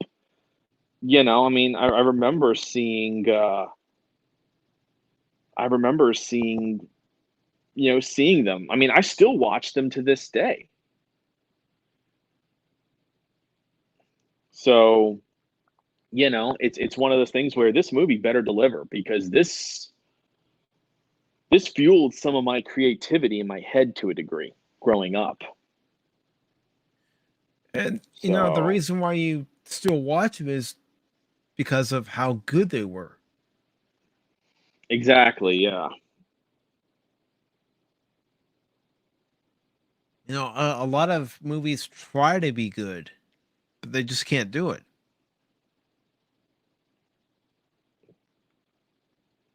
I mean, I will admit, Ghostbusters Afterlife isn't a perfect movie, but it's a whole lot better than what we got in 2016.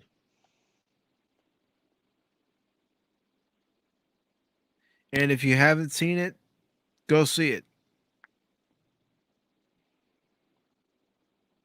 Yeah. I mean, I'm not seeing 2016 personally, Ghostbusters, because No, I'm not. no. I'm not talking about go see 2016. Go see Afterlife. Oh, I had 2016 in my head, and I don't know why I had 2016 in my head. No, Afterlife. Eventually, I'm going to go see. I honestly might have to wait until it hits like Redbox or something like that, just because finances right now don't allow me to go see it. But I really do want to see it, because from all the people that I watch that review movies, they've all said the very same thing with this one thing. Some people loved it more than others, but nobody hated it. But they all said it is a phenomenal homage to the original two, while still bringing in some new stuff that didn't taint the canon, the story, the lore. It didn't taint anything. It didn't destroy anything. It either left it or it brought in some fresh new ideas in small ways, but that still kept true to the original. It's a beautiful tribute to the Ghostbusters legacy and a beautiful tribute to the late Harold Ramis. Mm-hmm. Yep. So I do want to see it eventually. I don't know when. Well, I'm sure within the next few weeks we'll find out when it will be released on physical media and digital. Yeah.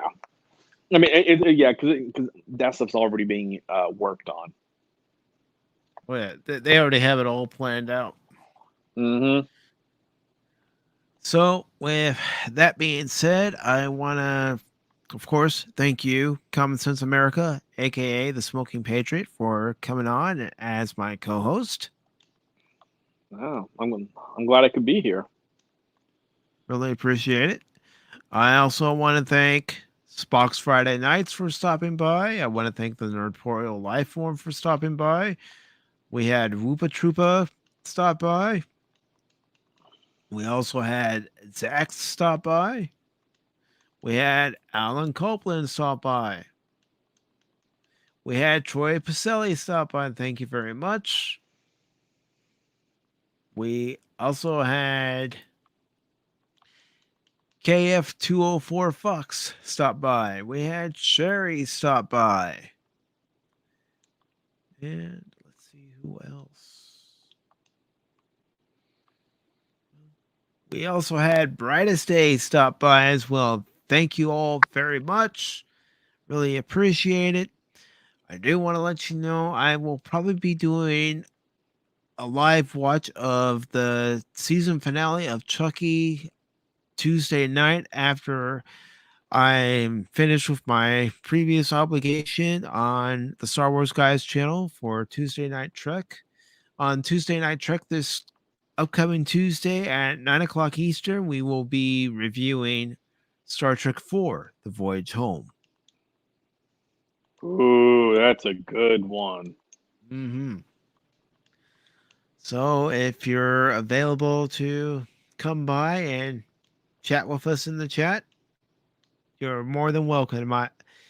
I'm saying that on behalf of the Tuesday Night Trek team, which I've have been a part of the team for a month, and I'm humbled and I'm grateful to be welcomed onto that team.